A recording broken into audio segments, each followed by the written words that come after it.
understanding how emerging technologies like AI are transforming cybersecurity frameworks and forensic DNA analysis. The enthusiasm and active participation from all of you truly made day one a grand success.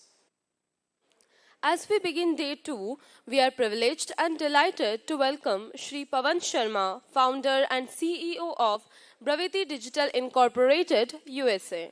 He is a limited partner and angel investor in deep tech companies in India, Singapore, and USA. His investments are in products in the areas of AI, cybersecurity, supply chain management, drones, robotics, and quantum. He sits on several boards and research organizations globally, helping companies ride the digital wave while safeguarding from the future threats.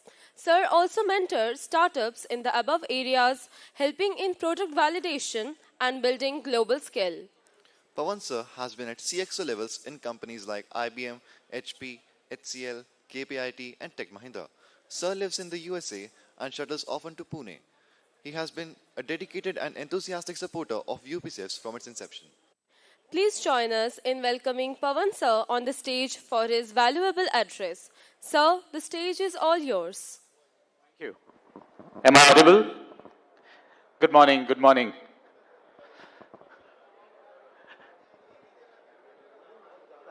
Jada hai? Okay. Okay, I think you might like to reduce the volume a bit. There are fewer students here. All right, good morning everybody. It's such a privilege and a pleasure to start the day, because I'm sure all the students over here are really active early in the day. Has everybody had their breakfast? Students have their breakfast? Okay, what's the topic that we are talking on today? Okay, yesterday what we did is, let me take you back. What did we do yesterday? We heard a lot of speakers talk of emerging technologies like AI, emerging trends in cybersecurity, data protection, the legal frameworks that I've come across around, and how industry has to shape. When I say industry, it's police officers, it's the government, it's the institutions, it's the private organizations, and the entire masses. आज की तारीख में गांव-गांव में भी लोगों को पता है कि AI क्या है. Am I right? किसी को पता नहीं AI क्या है, लेकिन सबने नाम सुना है AI है. So AI से क्या फैला हुआ है? Panic. Am I right? So there's complete panic that has come. I was thinking to take you through a session on what are the job opportunities in the market. Trust me, all you have to do is go to ChatGPT and find out what are the job opportunities. There are plenty of job opportunities in the market. Am I right? You are obviously not here to listen to me on that. Am I right? What do you want to hear? Let me take you back. When we studied and when we hire, so there's a difference, right? When we passed out of our college, when we did our postgrads, we went to global schools. What was our worry? What was our fear? And then when we hire today, when we hire people, we mentor people, we build startups, what is it that we are looking forward from the people? So what I'm going to tell you today is share you a few nuggets, or my secret sauce, that as an individual and as a leader, how do you have to be successful? Right, so all those who are looking into their phones, you can record me later. You will have all these things over here, okay? I'd be happy if you take a pen and paper and if you want to write something, because I'm soon going to come over there and I'm going to ask questions to each one of you, right? So here are a few things that I'm going to say. The very first thing is, how many of you have heard of EQ, emotional quotient? Anybody heard emotional quotient? Nobody? Anybody's heard IQ? Intelligence quotient, right? सबके पास है? हम सबके पास intelligence quotient है या नहीं? Yes, right? Now what is emotional quotient? Emotional quotient is being human. Understanding, empathy is emotional quotient. Do you have emotional quotient? I don't believe that's true.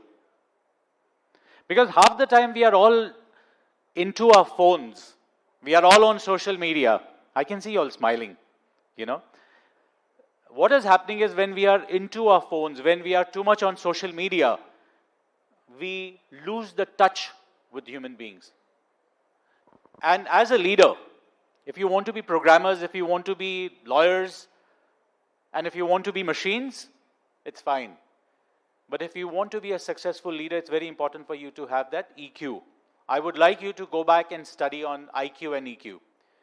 But there is something that I believe, which is very, very, very important for everybody in whatever age you are.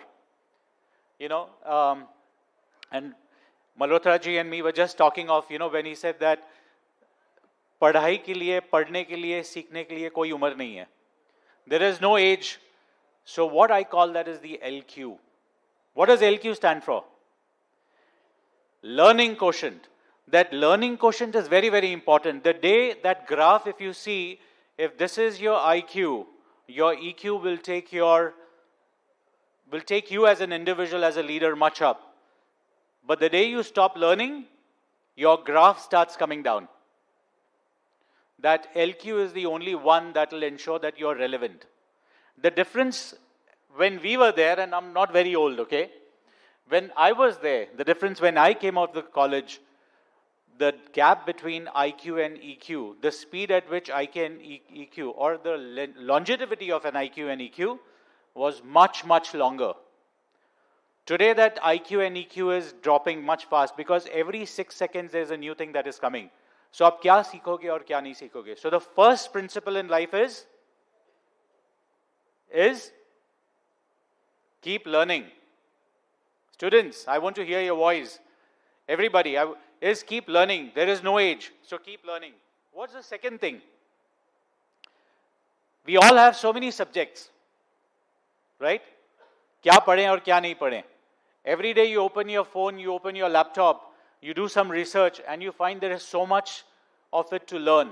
So what should we learn, and what should we unlearn? Yesterday you would have heard people say, learn, unlearn, learn again, unlearn again, and learn again, right? It's a complete cycle. You would have heard Dr. Nikhil Joshi talking about the energy, how it moves up and then comes down. And when it moves to the peak, it starts storing, right? That's when you have to figure you've reached your peak. As you come down, you start learning again. The industry is moving from a case study model. You've heard of case studies? Is moving from a case study model to a use case model. Now what's a use case? चाहे आप कोई भी काम करो, आप lawyers हो, legal कर रहे हो, आप DNA forensics में काम कर रहे हो, आप cyber security में काम कर रहे हो, आप AI में काम कर रहे हो, आप data scientist हो, आप जो भी चीज करो, आप उसको कहीं तो implement करोगे, right? उस जहां आप implement करोगे, उसका एक use case है. इसको हम कहां use करें? When we did our engineering, there was a lot of opportunities to go and code and program. Today, things have become automated. You've heard of low code and no code? Low code, no code? Please raise your hands if you've heard, right? There's a lot of low code and no code that's happening. So fundamentally, there is no need for us to program. But what you have to start thinking is you have to learn how to apply what you learn. That application of a thing is where it is use case. तो अगर आप मान लो किसी manufacturing company में काम कर रहे हो और आपको वहाँ पे technology deploy करना है, तो it is very important for you to understand the processes of that industry. Am I right? अगर आप forensics में हो और अगर मान लो आप किसी scene of crime पे जाते हो, right? Crime scene पे जाते हो, it's very important for you to understand that process. कि ये कैसे होता है? How do we have to take it to the next step? That's a use case. Because वहाँ पे आप अपना जो भी आपने learn किया वहाँ पे आप उसको apply करोगे. That is called a use case. And there can be multiple use cases. Now, in all the processes, अगर आप supply chain लेते हो या manufacturing लेते हो, you pick up a process. Inbound होता है supply chain, outbound होता है, in-plant होता है, right? वहाँ पे क्या technology use करोगे? The other very important thing is, if you want to become entrepreneurs, how many of you want to become entrepreneurs, get into startup? Right? I see a few hands. Very important for you to identify what you call as a white space. What is a white space? अगर हम automation लेते हैं, तो अगर काफी सारे process अगर automate होते हैं, आपको कहीं ना कहीं पता चलेगा, आपको दिखेगा कि एक ऐसी जगह है जहां पे उसका कहीं automation नहीं हो रहा है, right? यहाँ पे आप इस process को बेहतर कर सकते हो. You can improve the process and may not necessarily be by automation. It could be by relearning, it could be by reskilling. But identify a white space. When you identify a white space, you become a differentiator. You become a what?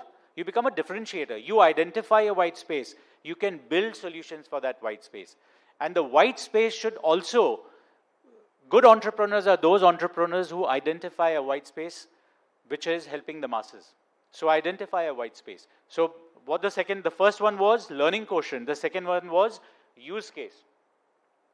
Now let's say, for example, now what's a use case, right? Now use case, when you think of use cases, your opportunity to get a job becomes much higher.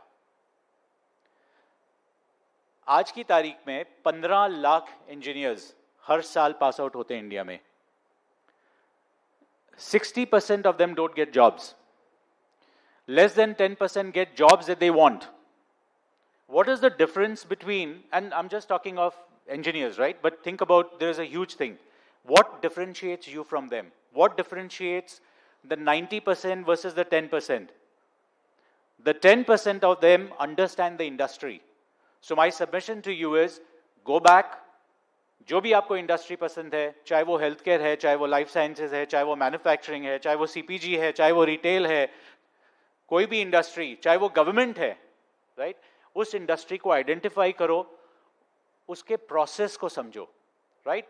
That will help you identify a use case, that will help you identify a white space.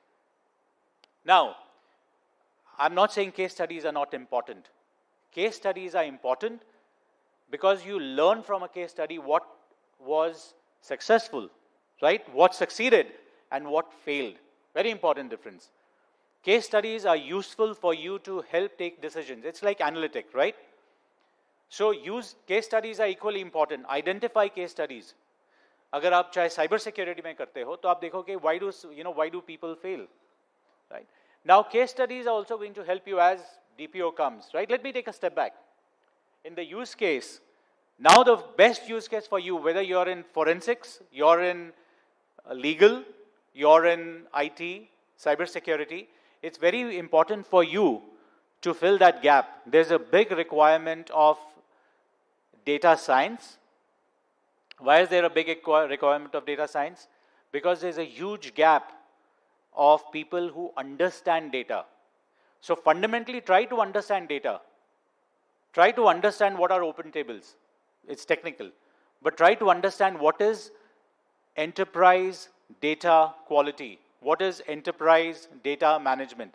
अगर आपका data सही नहीं है, AI is going to give you all wrong things. Because it's going to work on that, right? AI works on the training model.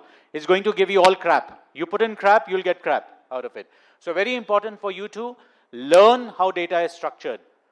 Structured, unstructured, things are going from tabular to open table, but try and understand how the quality of data is measured. Second, one is the quality of data. Second is quantify data. Identify what data, जिसको हम PII बोलते हैं, right? Personal identifiable information, या PHI, personal health information. PII और PHI है, इसको identify करो, इसको quantify करो. Because the DPDP is talking about data minimization. So you don't have to keep collecting data at all points in time. But you also, and when you collect it, you also have to ensure that the data is purged at the right time. It's stored in the right place. The accesses are granted. So you become a data consultant. So first job that is going to come out is, very relevant, and I think we have 1 year, is data consultants. Data consultants' role is to identify data, quantify data, and qualify data. Very important. If I were you today, why today? If not I were you, even today, I would actually go and sharpen my saw, and I want to become a data consultant. I personally want to become a data consultant, right? Irrespective, you're an engineer, you're a lawyer, or a forensics scientist. The second very important thing is data protection officer. How do you now ensure that data is protected? And data protection doesn't need, DPO does not need to be a technical person. DPO's main role is to ensure how is data structured, stored, not technically, where is it stored, how is it used, who is using it, when it has to be purged. He or she will work hand in hand with the CISO. And one of the main tasks of the DPO is, God forbid there's a data leakage, data theft, jisko hum kehte hain, that person will have to follow the process that has been laid down by the government. So second role as a leader is DPO. Lawyers can become DPO. All those who are doing cybersecurity can become DPO. But for that you need to learn what is data. Right? If you are not learning what is data, I don't think you'll be successful. The third very important thing that you have to look at is you have to learn to partner. Mark my words, you have to learn to partner with a robot and an agent. 2/3 of the job, so 57, it's estimated that 57% of the standard job that we do will be done by agents. That does not mean to say we as humans will become redundant. Anything that is physical will be done by robots. Anything which is cognitive, anything which is non-physical will be done by agents. So as humans, we will have to learn how to partner. Mark my words, I'm not saying we'll have to learn to work with them. We'll have to learn how to partner with a robot and an agent. So that's the other thing that you have to look at. That's a big opportunity for you. So what does it mean? Learn AI. The same person, whether you're a forensic scientist, when you do data analytics, when you do fingerprinting analytics, when you do facial recognition, that is all data. That's only going to work on data. The better the data, the better is your quality of analysis. Right, that's the last thing. The last thing that I have is pre-mortem. Has anybody heard of post-mortem? What is post-mortem? Marne ke baad, right? What is pre-mortem? Pre-mortem is marne ke pehle, right? So what you do is whatever you do, you build a use case, right?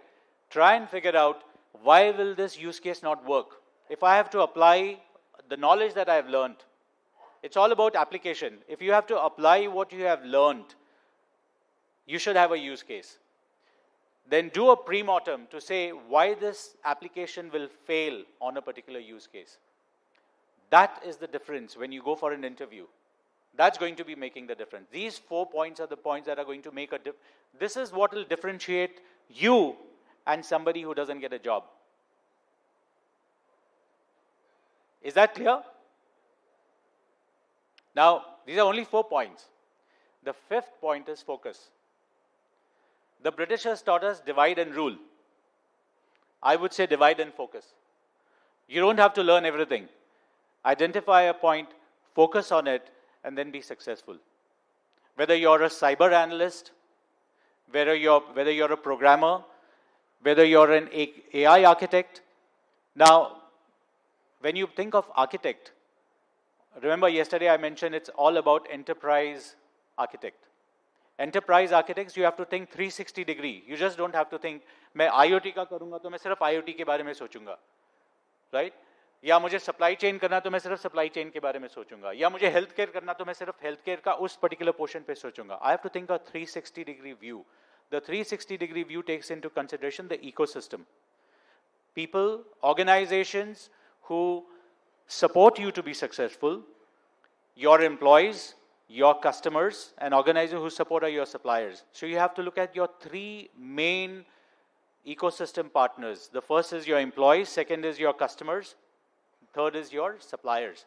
It's equally important that your suppliers are also very, very well knitted into the system. And during the day we have Dr. Amit Dubey, also a good friend of mine. He's not just a famous cyber security expert in India, but he's a global cyber security expert, so I'm sure he'll give us a lot of pearls of wisdom. But my suggestion is look at these 5 things and study what you have, but be different to what others are. That's all I would have to say today. Right? Thank you. Any questions?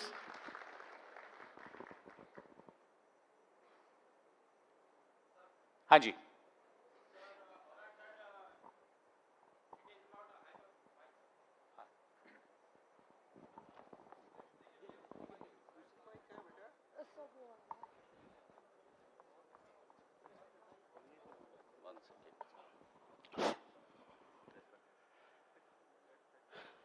हाँ जी. Honored sir, it is not hyperbole to say you has a complete package of knowledge.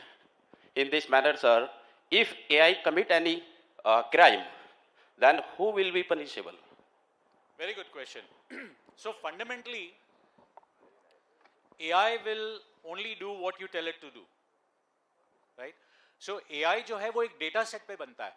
वो data set को बनाने वाले हम होते हैं, right? जो भी साइबर क्राइम में क्रिमिनल है, जो साइबर क्राइम करता है, वो उसके आगे वो अपने सिस्टम को प्रोग्राम करेगा. आज जो आदमी एक कर रहा है, आप ये सोचो कि आप अभी जो नॉर्मल जब चोरी होती है तब आदमी क्या करता है, वो रेकी करता है, राइट? फिर उसके पास जाके वो देखता है कि अच्छा इसमें क्या, घर में क्या, ये बंदा कितने बजे घर से निकलता है, कितने ताले लगाता है, तो पहले रेकी करता है, राइट?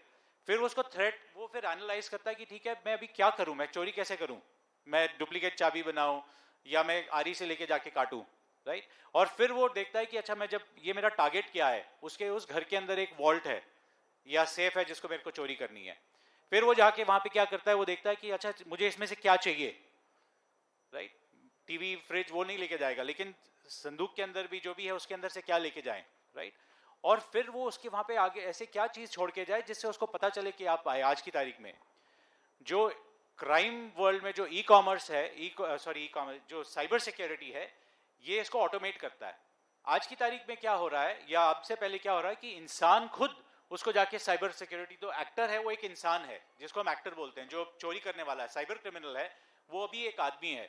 अब क्या है कि वो आदमी ने उसको प्रोग्राम कर दिया है, तो वो एक एजेंट चोरी करता है. तो जो वो आदमी उसमें बताएगा, जो वो आदमी उसमें प्रोग्राम करेगा, जो वो आदमी उसमें डेटा डालेगा, तो एआई उसकी चोरी करेगा. तो एआई को आप नहीं पकड़ सकते, उसके पीछे जो करने वाले हैं वो आदमी है. तो आपको एज पुलिस ऑफिसर आपको ट्रैक करना है कि, और I am sure Amit will share more about it, कि आपको ट्रैक करना है कि कहां से वो, मतलब किस आईपी से किस बंदे ने काम किया है, किस सिस्टम से, किस प्लेटफॉर्म पे किसने वो काम किया है. अल्टीमेटली आपको पकड़ना उस इंसान को ही पड़ेगा. आगे जैसे हम चलेंगे वो उतना आसान नहीं होगा, वो और डिफिकल्ट होगा, बिकॉज एआई खुद अपने आप को बचाएगा. एक देयर इज आल्सो एआई में एक और भी एक था कि जहां अगर आप एआई इंजन को, तो एआई में एक दो तीन चीजें होती है. एआई सिंगुलैरिटी होती है. एआई सिंगुलैरिटी क्या करता है, एआई अपने आप को इंसान से बड़ा बनाने की कोशिश करता है, और एआई आपको मिसगाइड भी करेगा कभी कभी. तो इसलिए आपको हमेशा सदैव उसके आगे रहना पड़ेगा. जैसे आप पुलिस ऑफिसर्स हो, तो मेरा रिक्वेस्ट ये रहेगा कि आप थोड़ा बहुत टेक्निकल में भी जाओ, समझो. ज्यादा डिफिकल्ट नहीं है, क्योंकि आपको कोडिंग नहीं सीखनी, आपको हाई लेवल पे देखना है कि प्रॉब्लम कहां से शुरू होता है, क्योंकि आपको जड़ की तरफ जाना है. Thank you. All right, I think I have taken quite some time.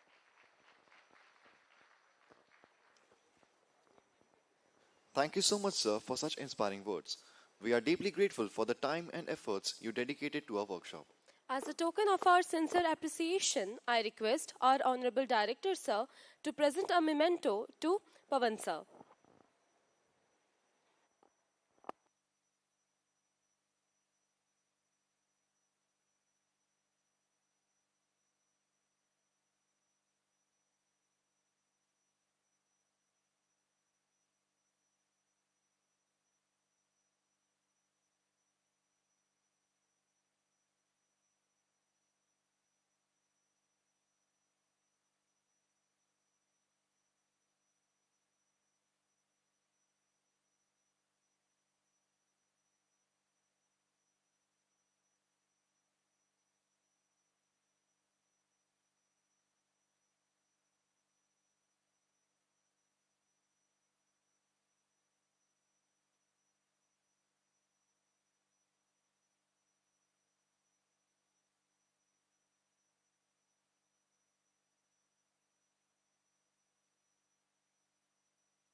Moving forward to our next session, it is a matter of immense pride and privilege for our institution to welcome one of the global leaders in cloud security, Zscaler.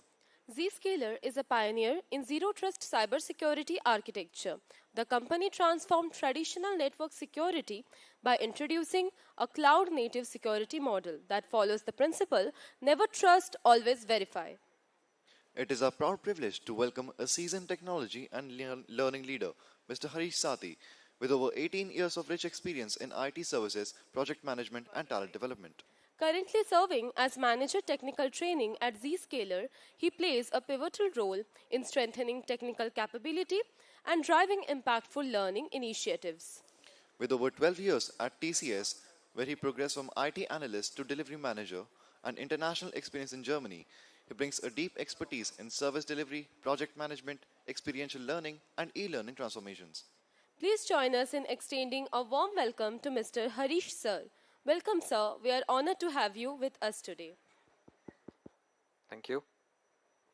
Good morning, everyone. Okay. So,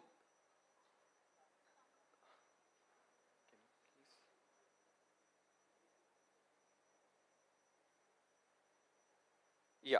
So, in our country's mission for secure Bharat, Surakshit Bharat, Sudrid Bharat, from Zscaler, what we do is we provide zero trust plus AI security in this mission to secure organizations and also, public institutions. So the agenda for today's session would be, I will be just introducing Zscaler, providing how cyber attacks are happening in India, why nations and organizations get hacked. We'll talk about these. Then we move on to talking about zero trust security, Zscaler's zero trust solution, and then what curriculum or offerings and approach we have for the students.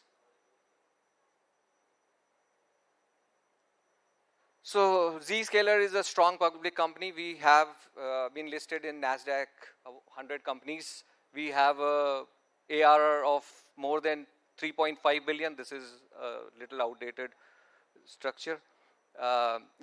So what's our mission is to secure companies and organizations by reducing business risk. We had ICICI as one of our customers, where we have reduced the security incidents by 50%. When they have taken our stack, we've reduced their security incidents by 50%. Similarly, for HDFC Bank, their infrastructure cost after implementing our stack has been reduced by 4 times. And for TCS, we have transformed them. Transforming means we have increased their business agility, and the business agility improves when the access to the private applications become faster. And for TCS, we've reduced it by 5 times. So for now they can access the private applications 5 times faster.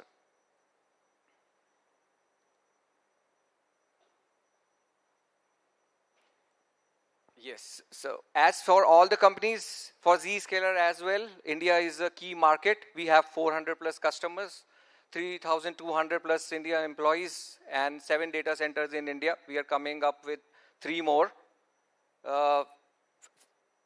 We also have public sector as a key vertical, where we have 1,700 plus customers secured globally, and also 12 million plus users secured globally across 43 countries. So some of our key India public sector customers are Ministry of Finance, CAG of India, Central Board of Indirect Taxes, and customers, Railtel, National Informatics Center, Uttarakhand SDC, and Bharat Petroleum. So our CEO, chairman, and founder, Mr. J. Chaudhary, he has this mission of vision of investing in India. For this, he has met with our Honorable Prime Minister, Mr. Modi, and also other individuals in the ministry. So he has been working very closely for leading the private sector and organizations and committed to securing the digital India. Now we'll talk about the cyber attacks on India. So after the Pahalgaon terror strike, this was what Mr. Modi had to say. It said that India saw over 10 crore cyber attacks since the Pahalgaon terror strike. The warfare is changing now.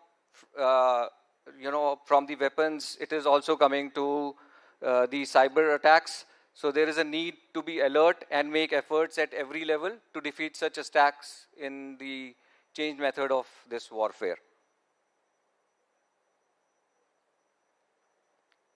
If you see, India has emerged as the second most targeted nation in the terms of cyber attacks in the world in 2024, and I think it's the same in 2025 as well.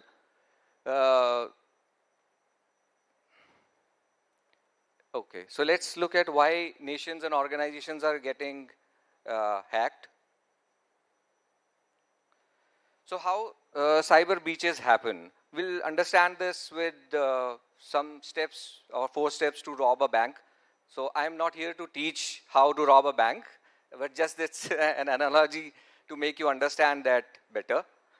So how do banks get robbed? So anyone who is looking to rob a bank, what he does is he finds all the bank branches first, and then targets the least secure branch and breaks in. Once that person breaks in, they have the access to the entire branch, and they can very easily walk through and see where the cash is.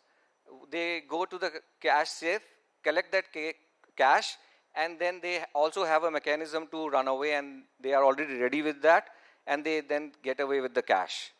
Similarly, there are 4 steps for a cyber attack as well.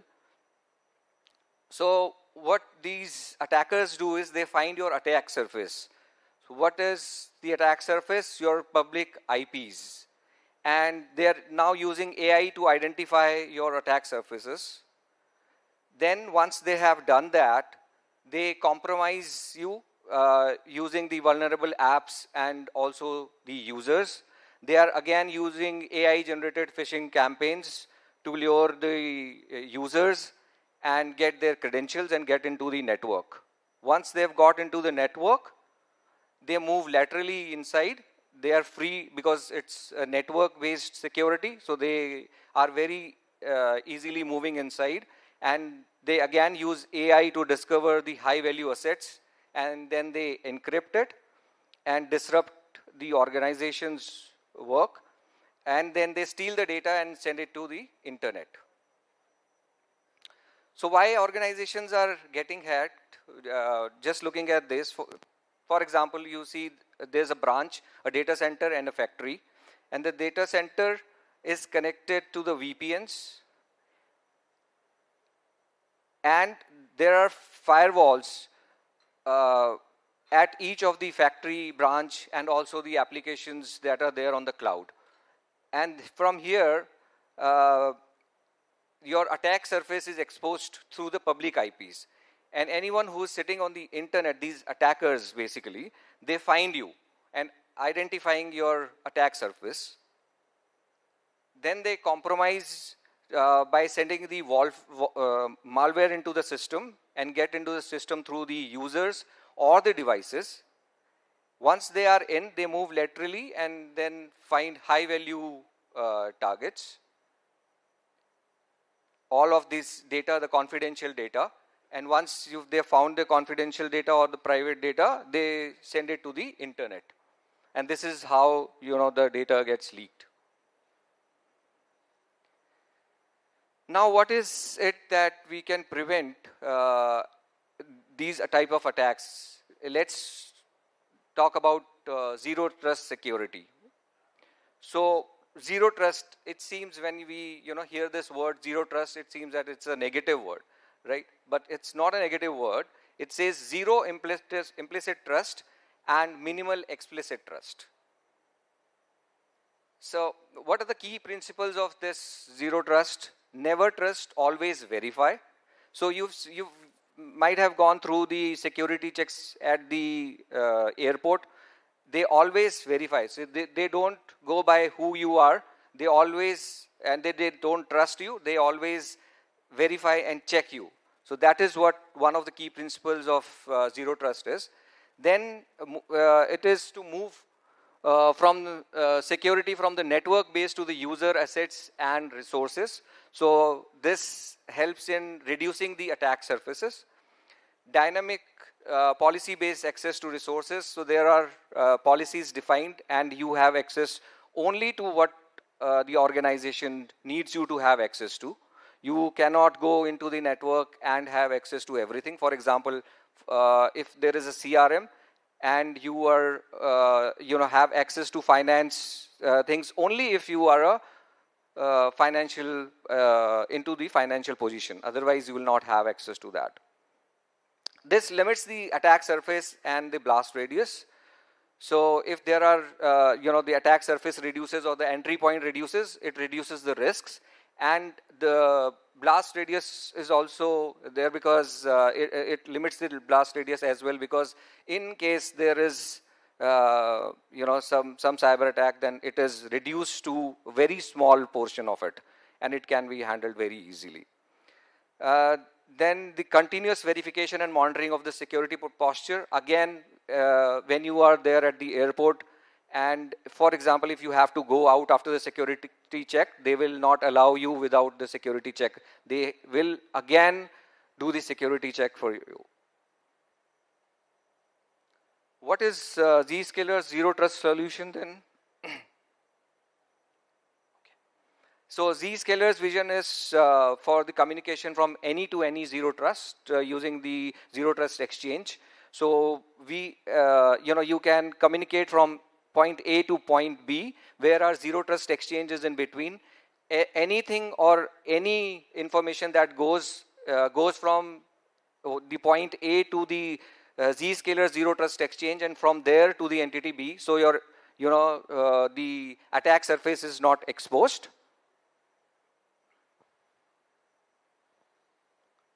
Okay, so reimagining the cyber architecture with zero trust, you see now, people or the new world is leveraging disruptive technologies to become more agile and competitive. And here what happens is the traditional network and the security architectures become a liability, because all of, everything is connected through the network. And if there is a breach in the network, then once the person goes into your network, everything is exposed and your data is at high risk. What Zscaler has done is it's reimagined the new cyber architecture where this zero trust exchange is there in between the workforce campus or the branch factory and B2B partners and the cloud, internet and SaaS. And so nothing is connected. It's all through the zero trust exchange. Any, the exchange that is happening of the data is happening through the zero trust exchange.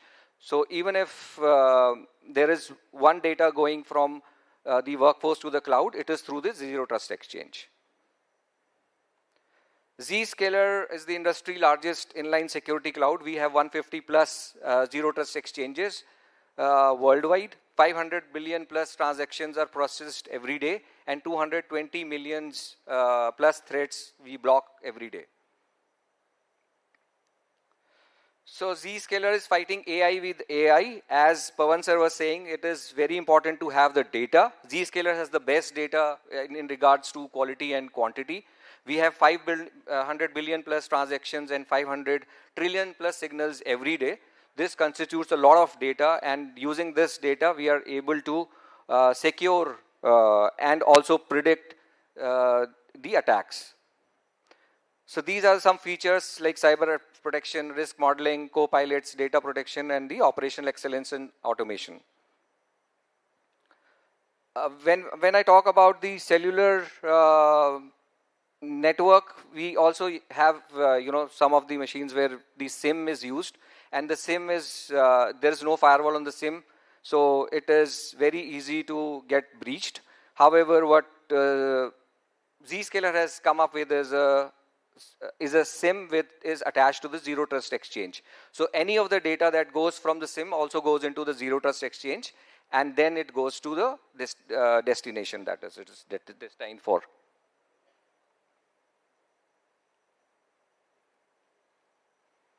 So Zscaler is the #1 trusted security cloud in India. We have 15% plus of the total Zscaler traffic coming from India.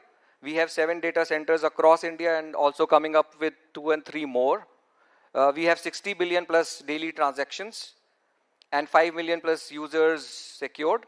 And we are the 3rd largest data center point after the US and the Eurozone, if you call that as a country, and followed by China and Japan. Again, going back to the vision of Zscaler, we are here to secure, simplify, and transform the organizations. Now I'll come to that point where, we have these curriculums and offerings and approaches, how it can help the students.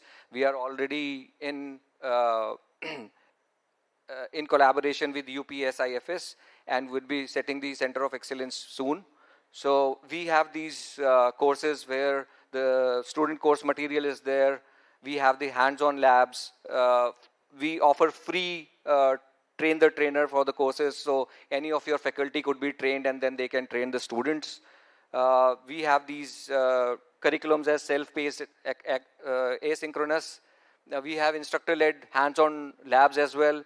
We offer 100% discount on these certification vouchers. And then we have discount certifications as well.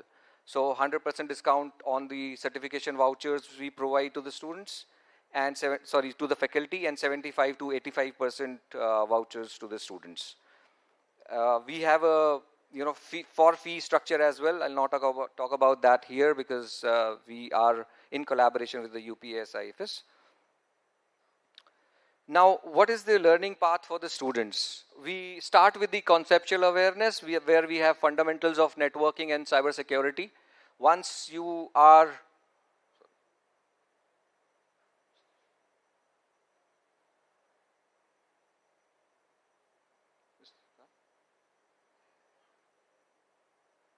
okay, so I'll talk about it. Sorry.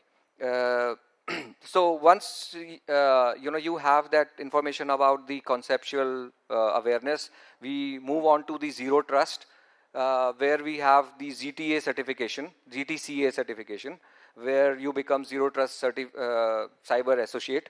Then we have the Zscaler specific certifications for the Zscaler transformation administrator, or ZDTA. So once you are ZDTA certified, there are a lot of opportunities that are there in the market. Once you have done that ZDTA, there are organizations already there to hire you, because they don't want to spend those 9 months or 6 months of time to invest in training you. If you are already trained on that, then it becomes very easy for them to hire you, and you are productive on day 1 itself. I think you will get the accesses to these courses soon once this MOU is signed, and I think it's already signed, but once this COE is in place in June or July, so hopefully you will be getting access to all of these courses soon. Okay, I think that's it. Thank you.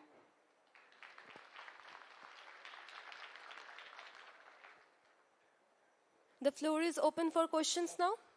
Any questions from the audience?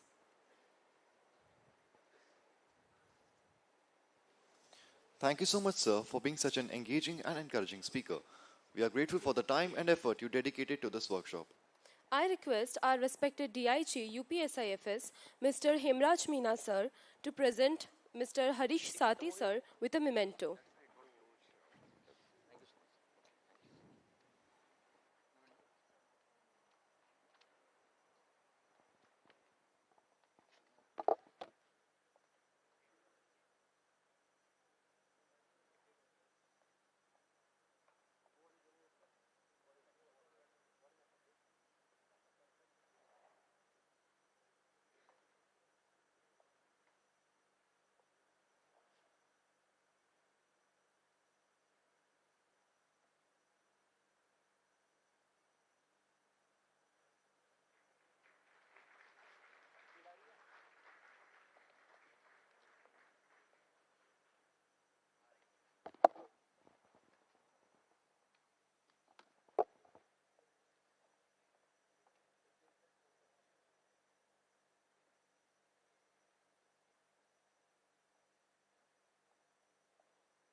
As we embrace artificial intelligence for governance and innovation, we must also remain vigilant against its misuse.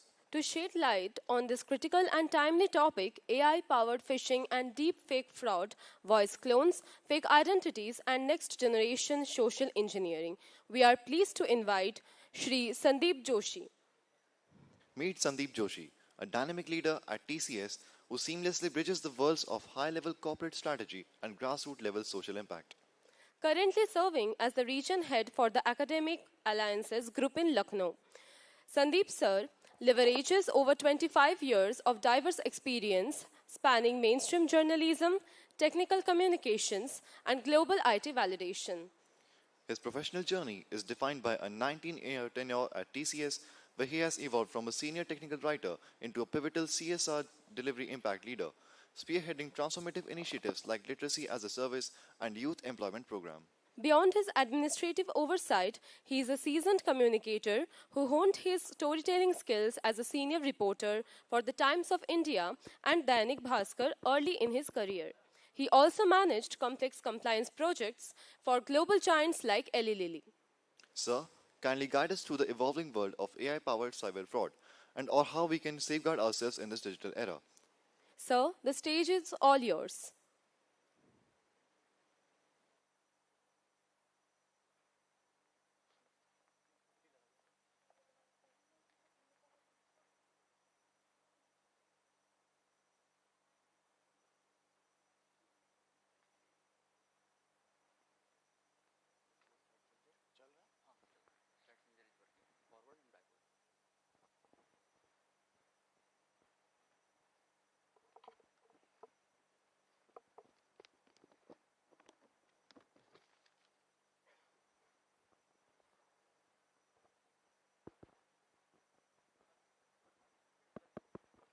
Hello. Is it okay? So, a very good morning to all of you, and thank you for inviting me to this conference on cybersecurity and AI, and asking me to talk about the challenges cybersecurity is facing from the advent of AI. So, first of all, uh, thank you to all the dignitaries, and I will start my session. It will be a small talk because I think many of the people have already spoken. So I will be talking about the new challenges the AI has been throwing in the face of all the experts in cybersecurity, and how we are trying to respond to those challenges that AI is throwing up at us. So if you look at the cybersecurity landscape, so if you look at the AI-driven cybersecurity landscape, so what is happening these days is, cybersecurity has always been a problem, and we also know that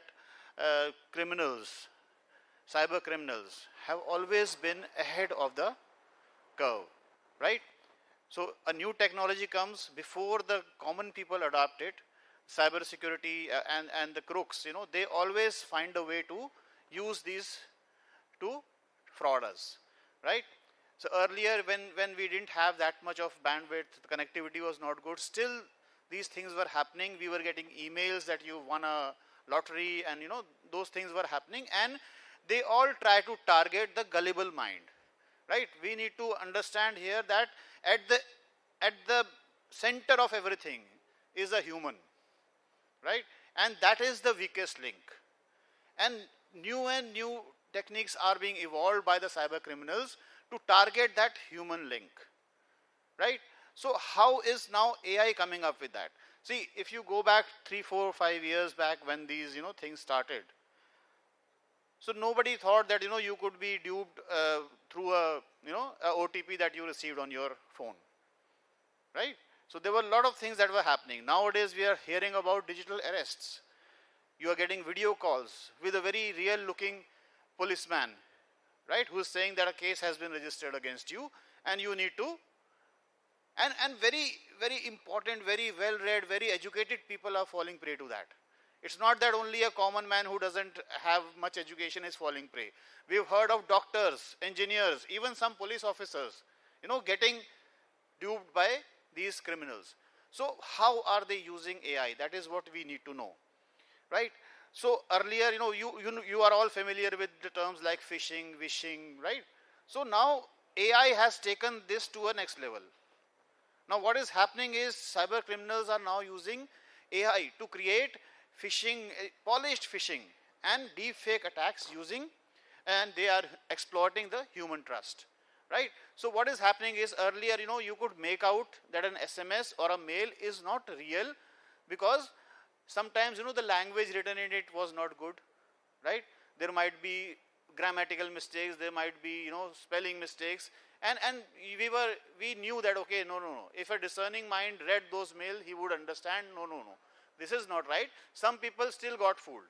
But now with the use of AI, Gen AI, the criminals are drafting such good mails, right? It just appears to be an official mail sent from a company, right? So that is the level which they have gone to, right? Realistic deep fake impersonations. Now you know that videos are coming up, right? Deep fake videos are everywhere. So you can see that, people are making deep fake videos of senior leaders, right? I saw the other day there was a small video on YouTube in which Anand Mahindra was saying that, please invest in this company, right? So you can see, and if a layman who doesn't know that these things exist, right, watches that video, he might end up investing in that fraud company, and his money might, go away. So these are some things that we are facing daily, right? Then automation to amplify attacks. Now, using AI, we can create so many personas, and everybody would be sending you the same mails. Duplication has become very easy, right? Creating websites has become very easy. Websites that look totally authentic, right? And then, how do we, and then also we will go through how we can, fight these challenges that are coming our way. So if we look at the deep fake and voice cloning threats, right? So deep fake advancements, they have made it very difficult to verify authentic audiovisual content, right? Deep fake videos are coming up every day. You see some political leader saying something, and a lot of noise is made in the media, and it turns out that that video was a deep fake video, but the damage is already done, right? So we need to, ensure that these things do not happen. Voice cloning, if you have a small sample of somebody's voice these days, just a small sample of somebody's voice, some leader's voice, or some, important CEO or somebody's voice, you can create an entire, transcript or an entire audio or a call simulation using that person's voice. And that can be used, if you clone that SIM, you can send a call to anybody in that important person's voice and get certain things done. So that level is also now going on. Then use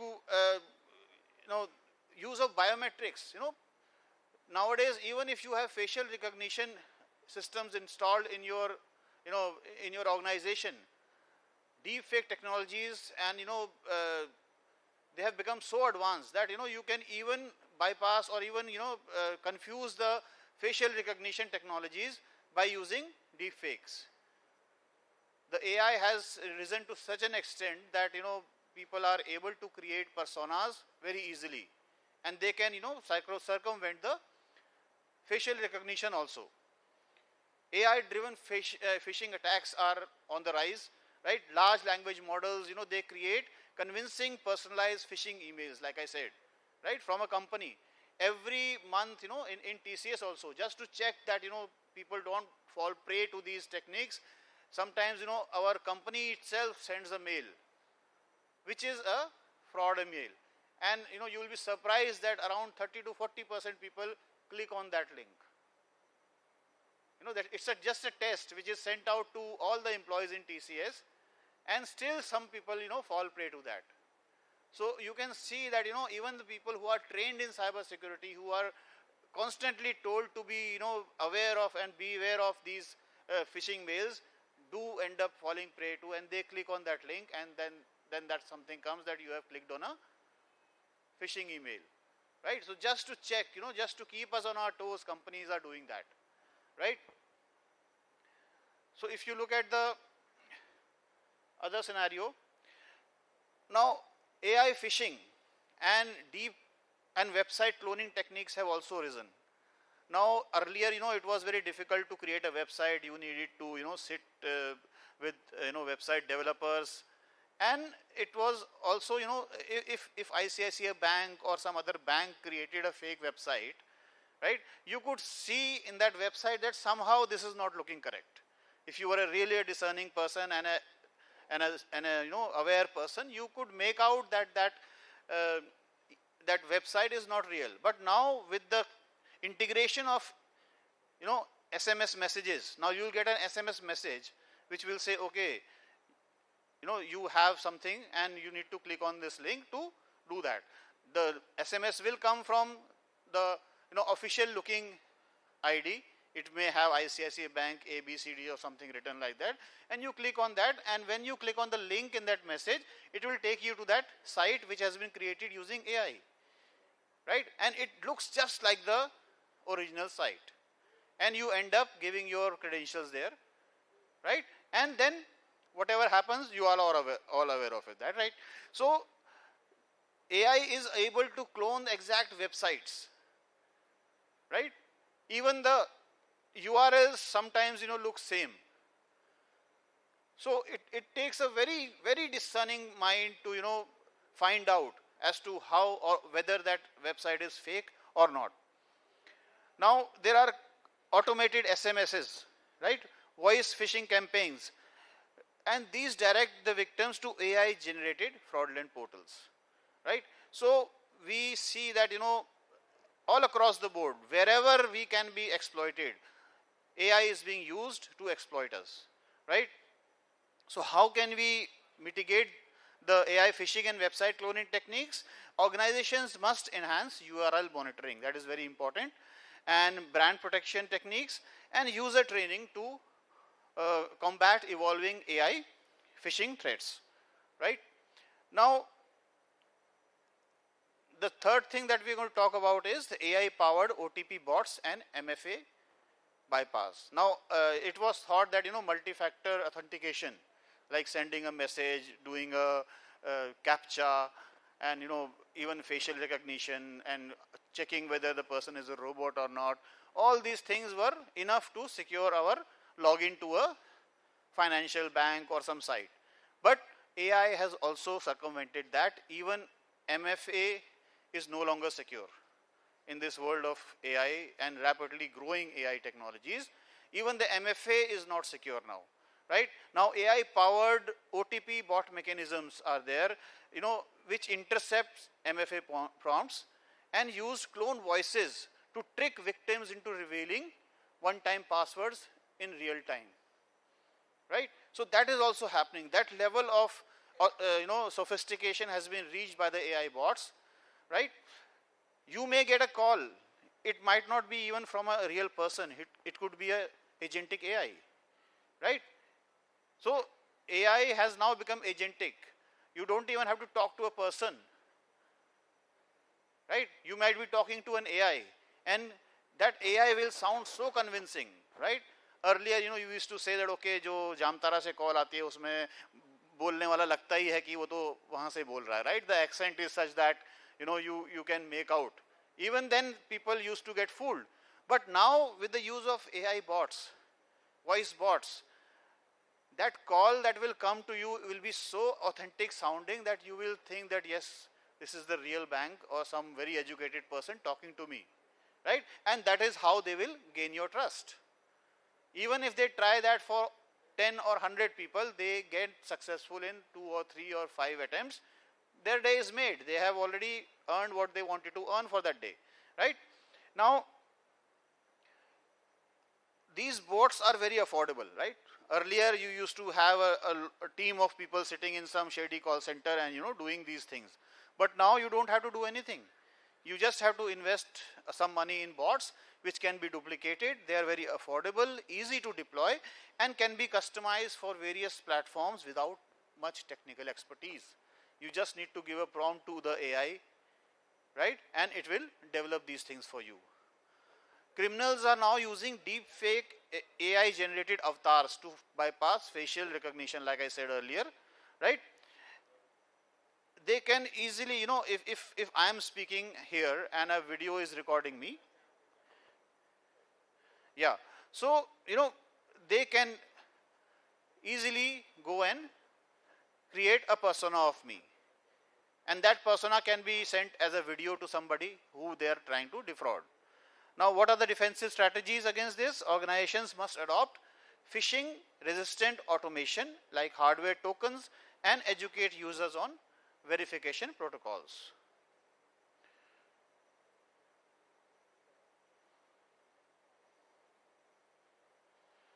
Now, what are the defensive strategies? Let's talk about.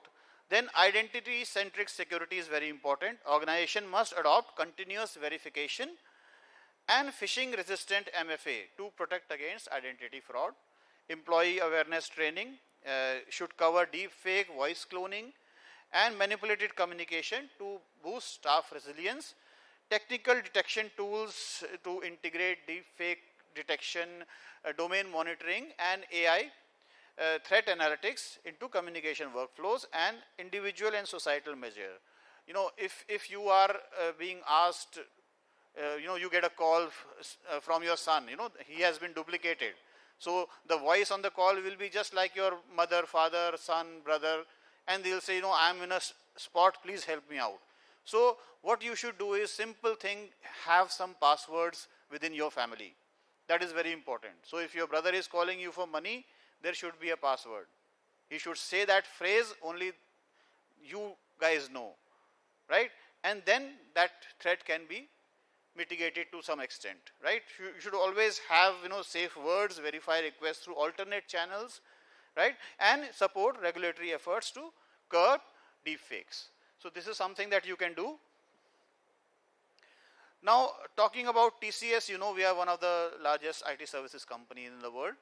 And it is our, see, this is a Z-scaler that just came up. So, we are using Z-scaler, as sir pointed out, and this is something that I could not get my system connected earlier also. I couldn't send out a mail because the new network Z-scaler, identified, and it took a long time, and now that authentication button has come. Can you just remove this? Yeah. So, what is TCS doing in this area, right? In cyber security and deepfakes, we have set up a very strong COE within TCS to work on cyber security technologies and cyber security development, right? We are investing heavily in AI-driven cyber security, especially using generative AI, advanced analytics, automation, and zero trust architectures, as sir just pointed out. We are their, I think, biggest client. TCS has integrated a modular cyber security platform called TCS Cyber Defense Suite, right? And it uses AI to provide 360-degree visibility into threats, predictive intelligence, and early detection of emerging risks. Now, we have a zero trust architecture in place, and we have AI-driven access control, right? We promote and support enterprise adoption of zero trust security reinforced by AI tools.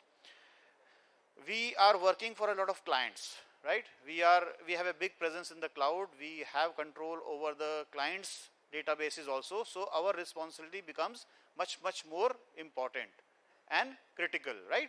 So we have cloud security with AI controls. We protect digital supply chains for our clients using AI. And we also ensure secure by design approach for emerging technologies, right? So this is something I had a very short time, so I wouldn't be able to explain all these. I think I have just come to the end of my presentation. So if you have any questions regarding what we spoke about, I am open to taking any questions.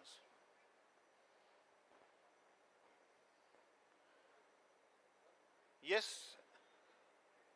Yes, please, sir.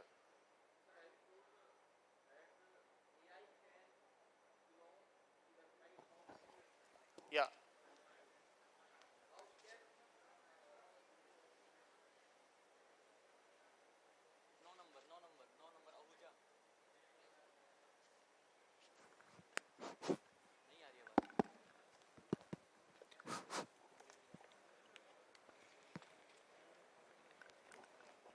Hello, hello, hello, hello.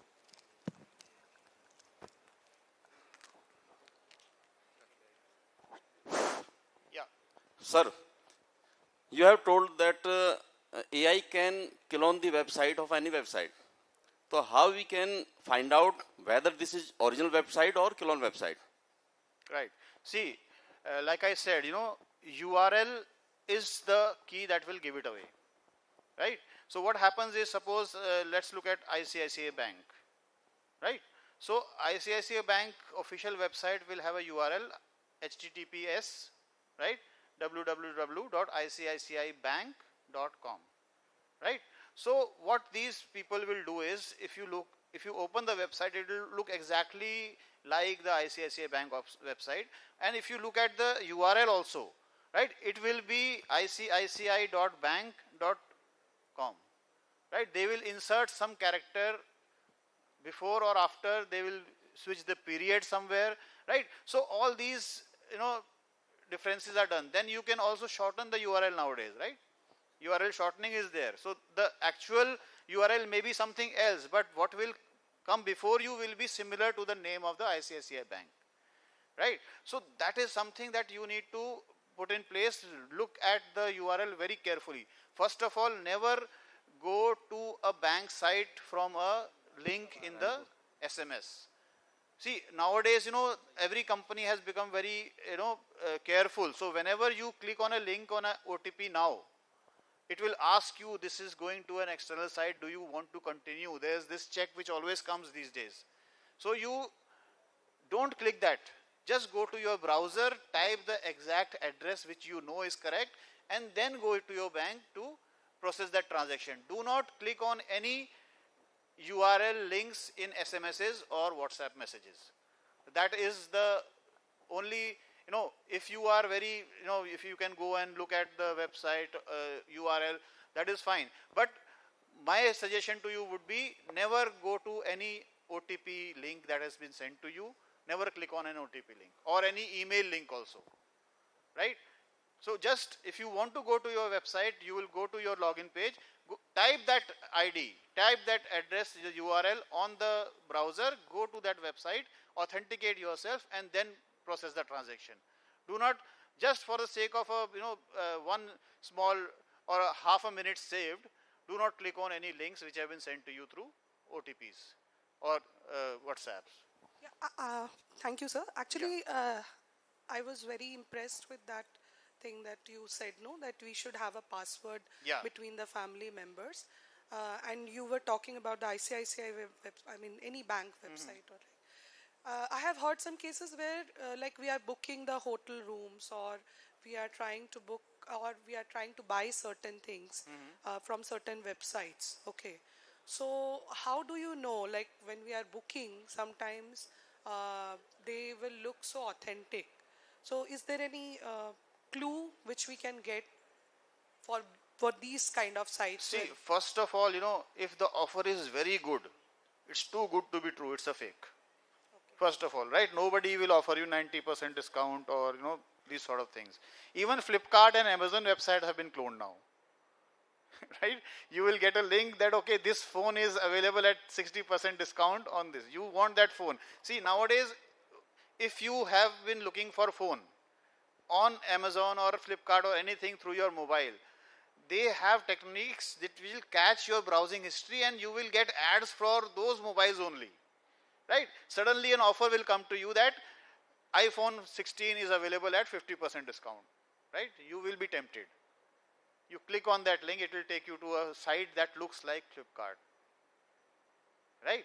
And you will end up paying money, because all the process will be same. The first of all, the greed should be controlled. Like, if an offer seems too good to be true, how can somebody sell new Apple iPhone at 50% discount? The first click should come there only, that no, this is too good to be true. I cannot get Nike shoes for 2000 rupees. Right? So that is the first check. If the offer is too good to be true, don't go for it.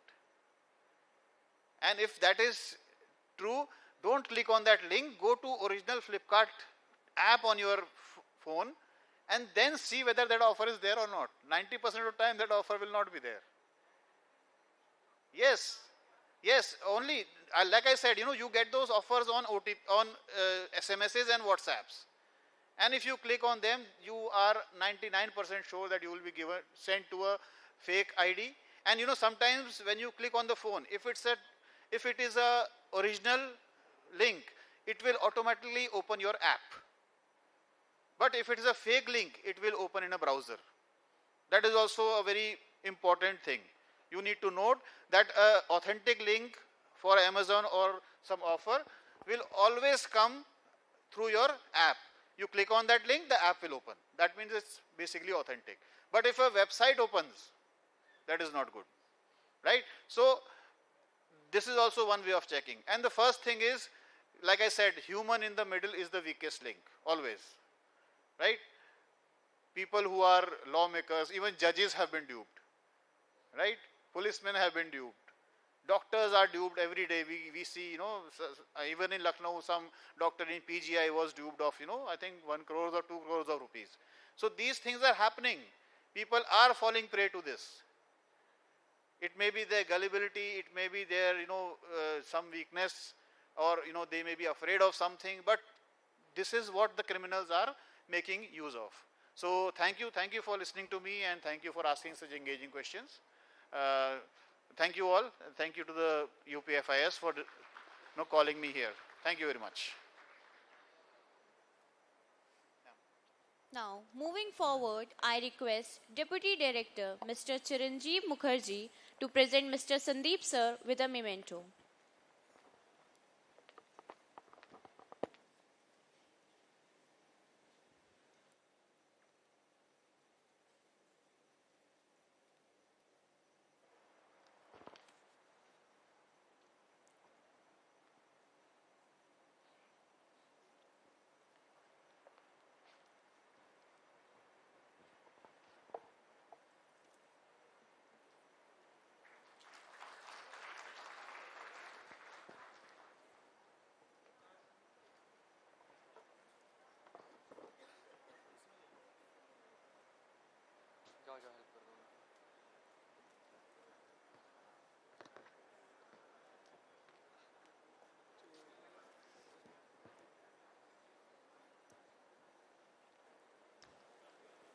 Thank you, sir, for this enlightening session.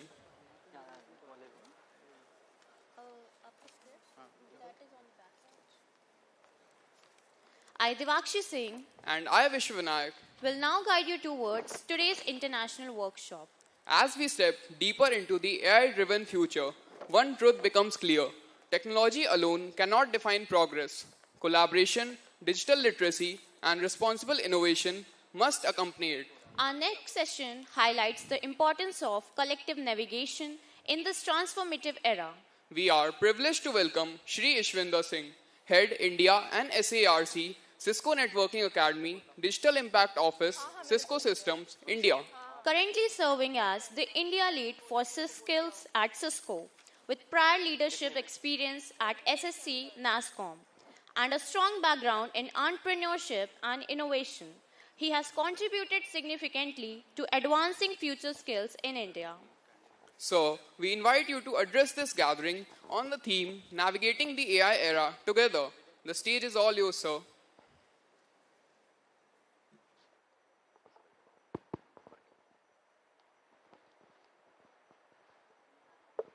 So, very good morning to all of you. Good morning. Yeah. So, I think it is a privilege to be standing in front of you and Dr. Goswami and the entire team. Thanks for inviting me. So, I was just hearing the previous speaker. He was talking too much into AI, and you have been hearing, I think yesterday also there were a lot of sessions which happened. So, you might have already heard about security, AI, and other aligned technologies. So I will just try to bring some global perspective. So even before I start, how many of you know already about Cisco? Okay, anyone want to talk about in a minute only? Because organizers has just given me 15 minutes to wrap up. Anyone?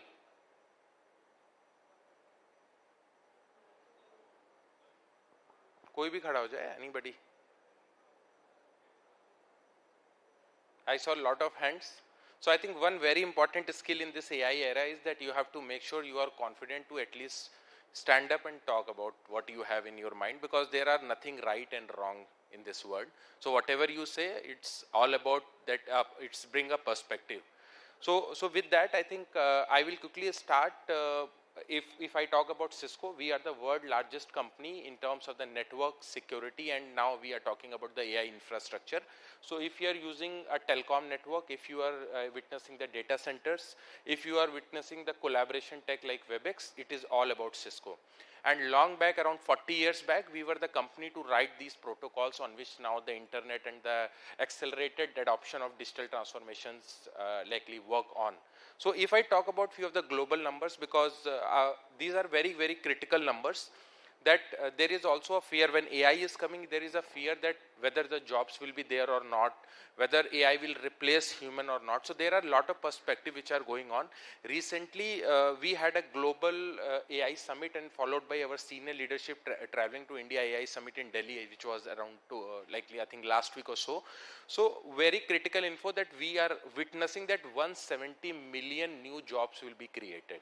I will discuss few of the scenarios as we move forward here, and there will be around 90 million displaced jobs by 2030.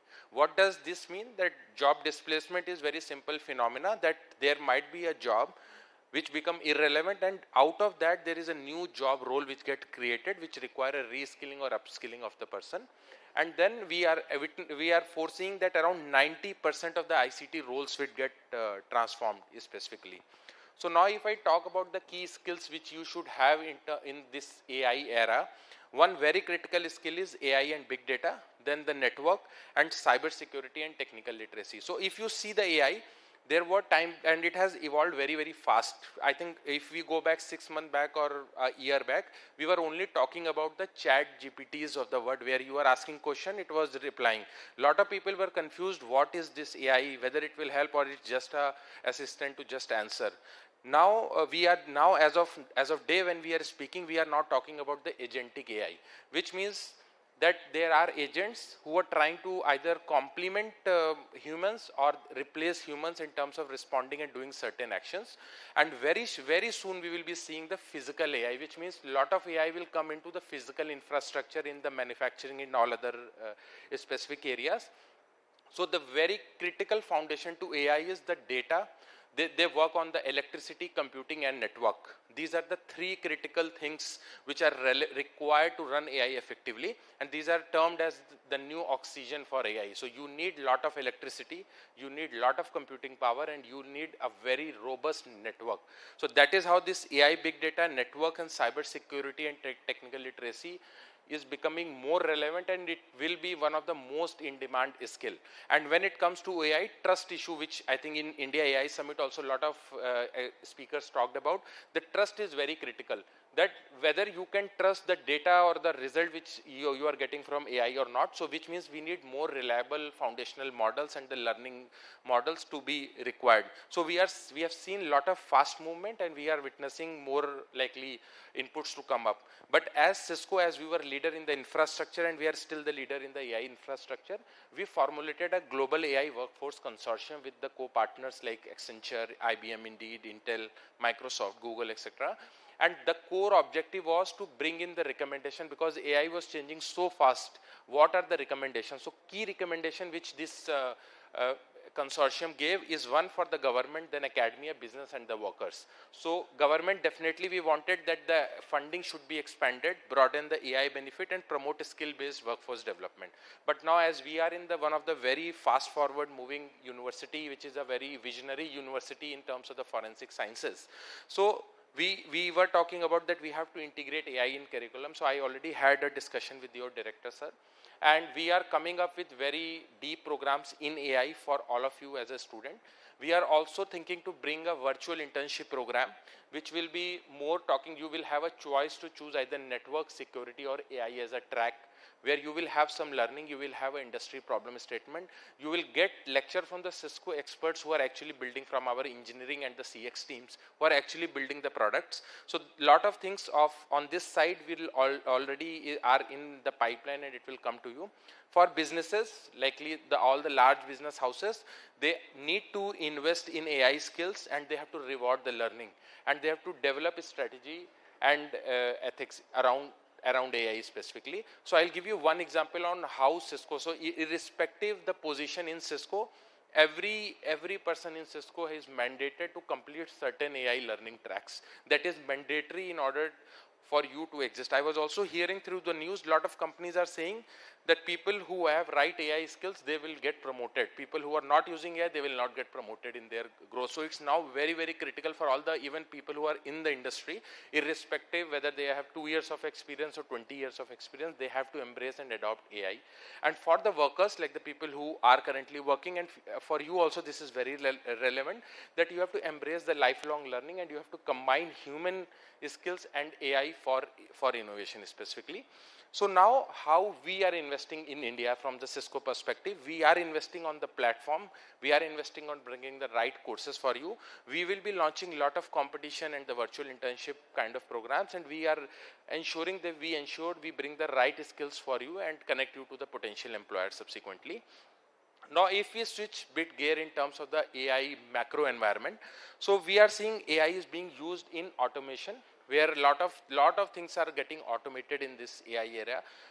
Like previously, if you now do a common chat, or you book any travel ticket, or you book even a standard, you put any query or a support ticket, your first interface is the AI agent, where they will basically respond back to you, and then only you are connected to, I would say, the human that way. And a lot of places, the humans and AI are augmenting each other, and that is how the new roles are getting created. So there is likely not an individual and AI two separate thing, but the human effectively using AI as a digital co-worker is the new trend which we are talking about. And this is also very critical data. So a lot of people are fearing the job loss, etc. But the international and the global research has allocated that there are a lot of opportunity which will get open. So there is an estimate of around 170 million jobs which will get created. 92 million jobs will get displaced. And 39% of the workers' core skills will change, which means the skills which I have today will not be relevant tomorrow. And very, very specific data. So if you see, in 2024, we anticipated that 90% of ICT related job roles will have high or moderate transformation. And we did a follow-up in 2025. We saw that around 78% jobs have already been transformed. So which means the year back we estimated, so generally if you see any of these global reports, it were more of likely they talk about 5-year, 10-year and down the line, and there is no follow-up. But we ensured we do an annual follow-up. We estimated 90%, within a year 78% already got transformed. So we have to take this AI transformation very seriously. Now coming to you as the students and the people who are in the industry, which are the key skills you should embrace on? So one very critical skill, which I will reiterate, it is AI and big data. You have to take network and security skills very, very critical, and then technological literacy. How to use technology is very critical in this current situation. So AI, networking and security skills, these are the 3 skills which are critical. And this is a new digital literacy model in the ICT which is adopted globally, that you have to be very, very proficient in terms of using the AI tools. You have to understand the model development, and you have to ensure there is a huge efficiency in the AI infrastructure and its operations. And then ethics and governance is also becoming very, very critical. So if we talk about governance, if you go back a couple of years back or even last year, we see governance as a governing council, governing body. But now in the AI era, as everything is evolving very, very fast, governance is, now there is a new term called runtime governance, which means systems are running, evolving every time, and you have to make sure that the governance is also on the runtime, not on a document or a paper or a policy which is stagnant. So we are seeing now dynamic model of governance in this. So I'll take 2 examples. One is on the cyber security professional, and then I will take an example on the network professional specifically. So if you see, the global cyber crime has increased.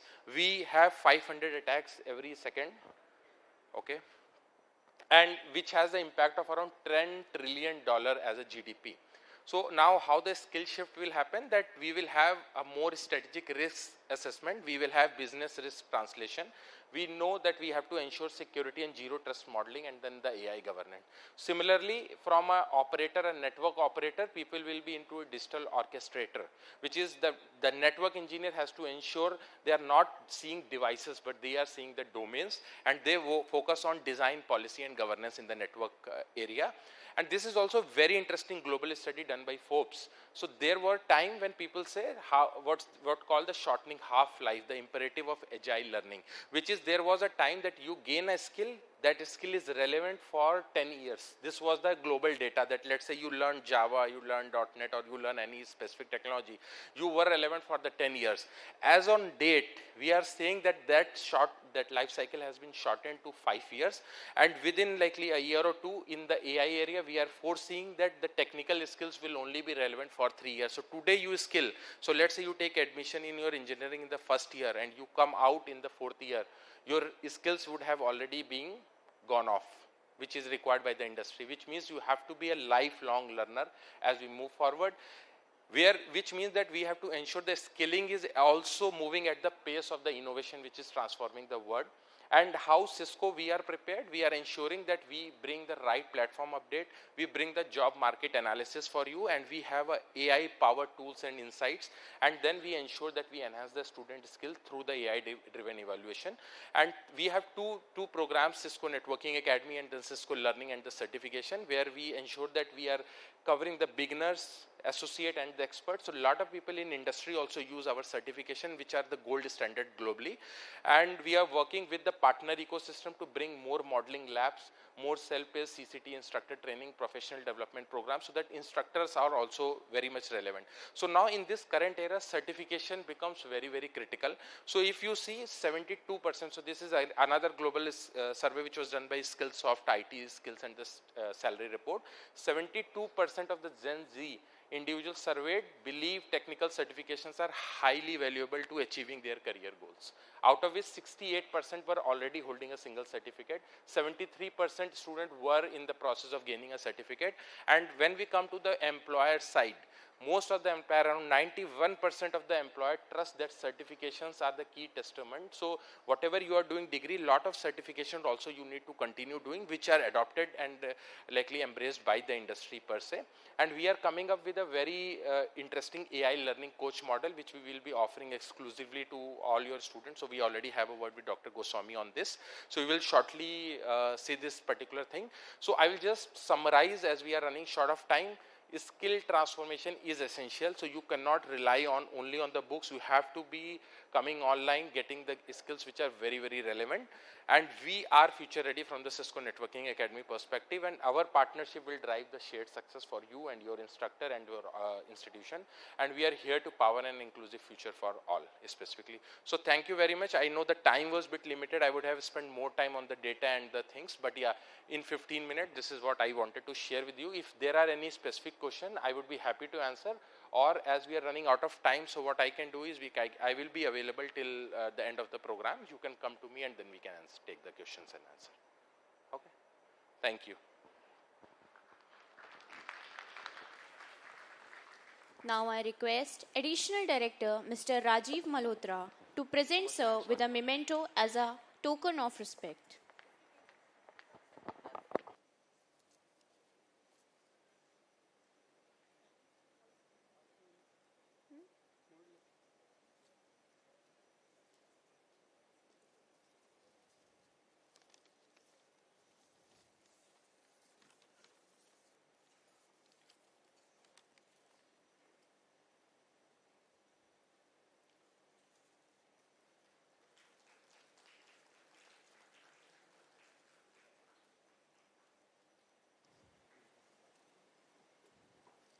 Thank you, sir, for guiding us through this collaborative journey of AI.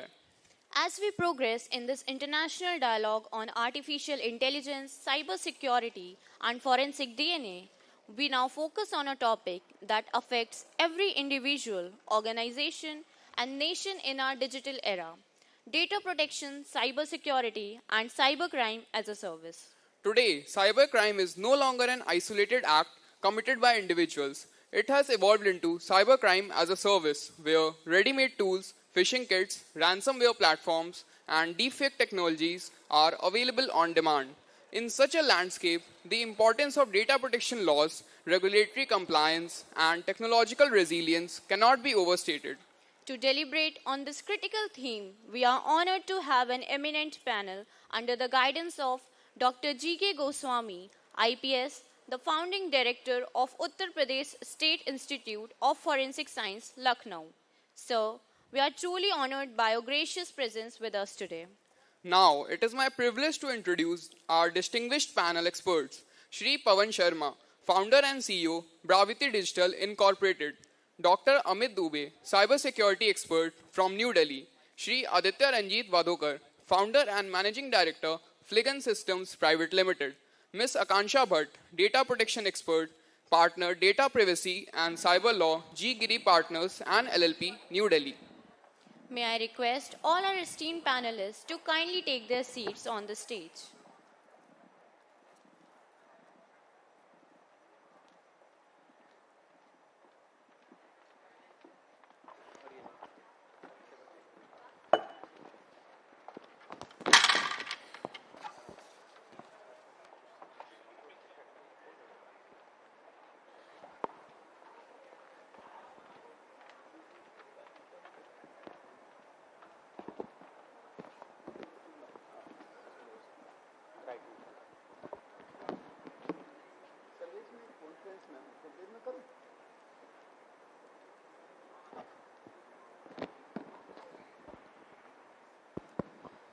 So good morning everyone, and once again I congratulate you all to participate in this discussion since last one day.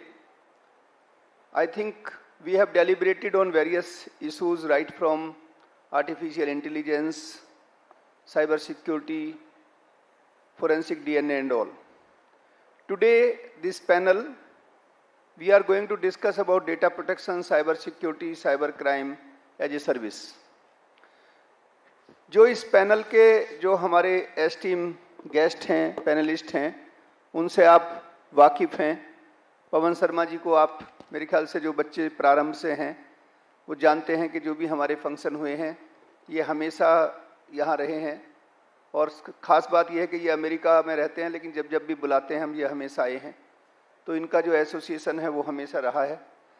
आज जो हमारे दूसरे जो expert हैं, मैं समझता हूँ ये टीवी स्टार हैं और साइबर एक्सपर्ट के रूप में इनके बहुत सारी जो आपने देखे होंगे, और जिन्होंने नहीं देखा है वो अगर एक्सप्लोर करेंगे इन्हें तो काफ़ी इनका साइबर क्राइम में खास करके जो एक तरीके से जो प्रैक्टिकल अप्रोच है उसके ये मास्टर हैं. मैं इनसे काफ़ी दिन से जानता हूँ इन्हें, और हमेशा इनके जो एक्सपीरियंस है मैं इनसे कहूँगा भी कि ये एक्सपीरियंस अपने बताएं. दूसरे जो हमारे एक्सपर्ट हैं, कल आपने इनको सुना भी है, आदित्य रंजीत, ये ड्रोन एक्सपर्ट हैं. चूँकि ड्रोन का बहुत बड़ा यूटिलिटी है, साइबर सिक्योरिटी के किस प्रकार से चैलेंजेज होंगे, साइबर क्राइम में कैसे उनका दुरुपयोग हो सकता है, इस पर हम चर्चा करेंगे. और अभी मिस आकांक्षा भट्ट अभी रास्ते में, उनका थोड़ा फ्लाइट डिले था तो वो भी मेरे ख्याल से 5-7 मिनट में वो आ जाएंगे. साथियों, जो डेटा प्रोटेक्शन, साइबर सिक्योरिटी और साइबर क्राइम, ये कहीं ना कहीं तीनों एक ही कहना चाहिए सिक्के के कई पहलू हैं. मतलब जनरली हम कहते हैं एक सिक्के के दो पहलू हैं, लेकिन ये सिक्का ऐसा है जिसके कई पहलू हो सकते हैं. डेटा प्रोटेक्शन आज के समय में मैं समझता हूँ कि सबसे इम्पोर्टेंट अगर कोई एक चीज़ है तो वो डेटा का प्रोटेक्शन कैसे किया जाए, ये ग्लोबल चैलेंज है. एक जो और कन्फ्यूजन लोगों को होता है, मैं यहाँ बहुत स्पष्ट रूप से कहना चाहता हूँ, क्योंकि यहाँ बहुत सारे लोग बैठे हुए हैं और ऑनलाइन भी सुन रहे हैं, कि ये बहुत बार ये बड़ा कन्फ्यूजन होता है हमें कि डेटा प्रोटेक्शन तो एक लॉ है, डेटा प्रोटेक्शन से टेक्नोलॉजी का कोई मतलब नहीं है, साइबर सिक्योरिटी क्या है. तो इसको क्लियर करना बहुत ज़रूरी है कि साइबर सिक्योरिटी में हम डेटा पैकेट्स का ही प्रोटेक्शन करते हैं. तो डेटा प्रोटेक्शन बिल्कुल क्लियरली लिंक्ड है डेटा सिक्योरिटी से. अब अगर मैं एक वेन डायग्राम के तरीके से आपको बताऊं तो डेटा प्रोटेक्शन के लिए एक बड़ा सर्किल खींचिए आप, और उसके अंदर एक छोटा पार्ट है साइबर सिक्योरिटी. यानी कि डेटा प्रोटेक्शन बड़ा सर्कल है, बड़ा आयाम है, डेटा साइबर सिक्योरिटी उसका छोटा है. कैसे, इसको भी समझिए आप कि साइबर जो डेटा प्रोटेक्शन है वो आपसे एक्सपेक्ट ये करता है कि डेटा सिक्योरिटी आप तब कर पाओगे जब आपकी साइबर सिक्योरिटी मजबूत होगी। अगर आपके सिस्टम की साइबर सिक्योरिटी कमजोर है तो आपका डेटा वीक होगा, डेटा को कहीं भी कोई भी आदमी चुरा सकता है। तो साइबर सिक्योरिटी जो है वो डेटा प्रोटेक्शन का ही एक पार्ट है, कंप्लायंस का एक पार्ट है। इसको आप ये समझिए, डेटा प्रोटेक्शन कंप्लायंस की ओर इंगित करता है। डीपीडीपी एक्ट जो 2023 में आया है उसको अब हम 14 मई 2027 से लागू करेंगे। तो ये एक पहलू है कि अब हमें, और खास करके जो हमारे पुलिस के साथी बैठे हुए हैं वो भी ध्यान दें, खास करके जो हमारे यंग जो हमारे स्टूडेंट्स हैं, फैकल्टी हैं, वो भी ध्यान दें कि आने वाला जो समय है वो cyber crime as a service आ गया है।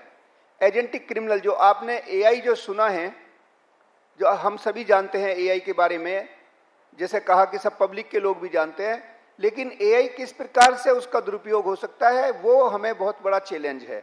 अभी तो हम देखते हैं कि डिजिटल अरेस्ट है, सेक्सटोर्शन है, विशिंग है, फिशिंग है। ये तो मुझे लगता है ये टिप ऑफ आइसबर्ग है जिस वोल्कनों पे, जिस हम ज्वालामुखी पे बैठे हुए हैं। तो इसी पे हम चर्चा करेंगे आज इस कार्यक्रम में। और जो हमारे पैनलिस्ट हैं मैं उनसे जो प्रश्न के रूप में पूछूंगा, चूंकि समय कम है, और मैं उनसे ये भी गुजारिश करूंगा कि समय ही बलवान है और समय ही हमारी सबसे बड़ी धरोहर भी है, तो थोड़ा जो अपना जो क्वेश्चन का जो जवाब है उसको बहुत प्रिसाइज रखेंगे। तो मैं सबसे पहला पवन शर्मा साहब से बात करना चाहूँगा कि what process should organization adopt to safeguard and protect data theft.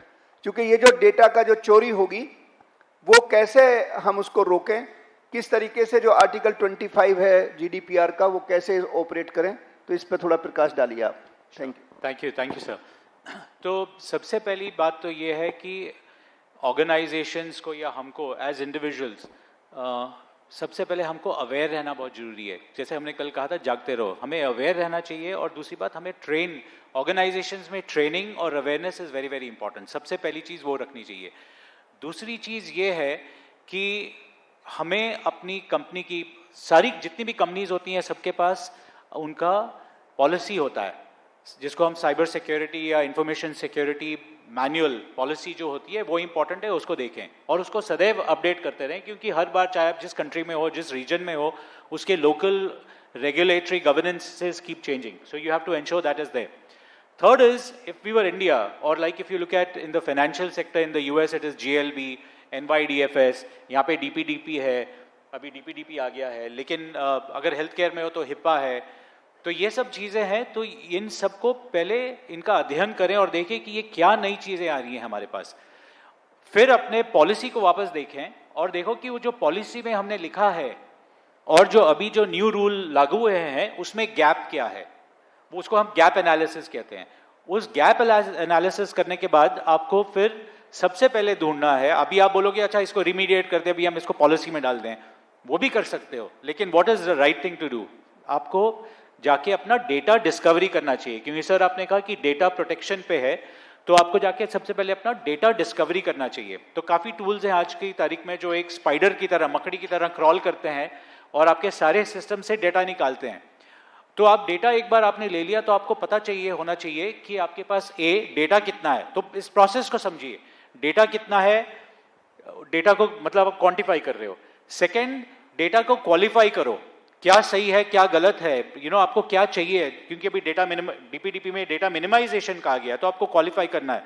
और जो थर्ड थिंग इज, आपको उस डेटा की वैल्यू निकालनी है।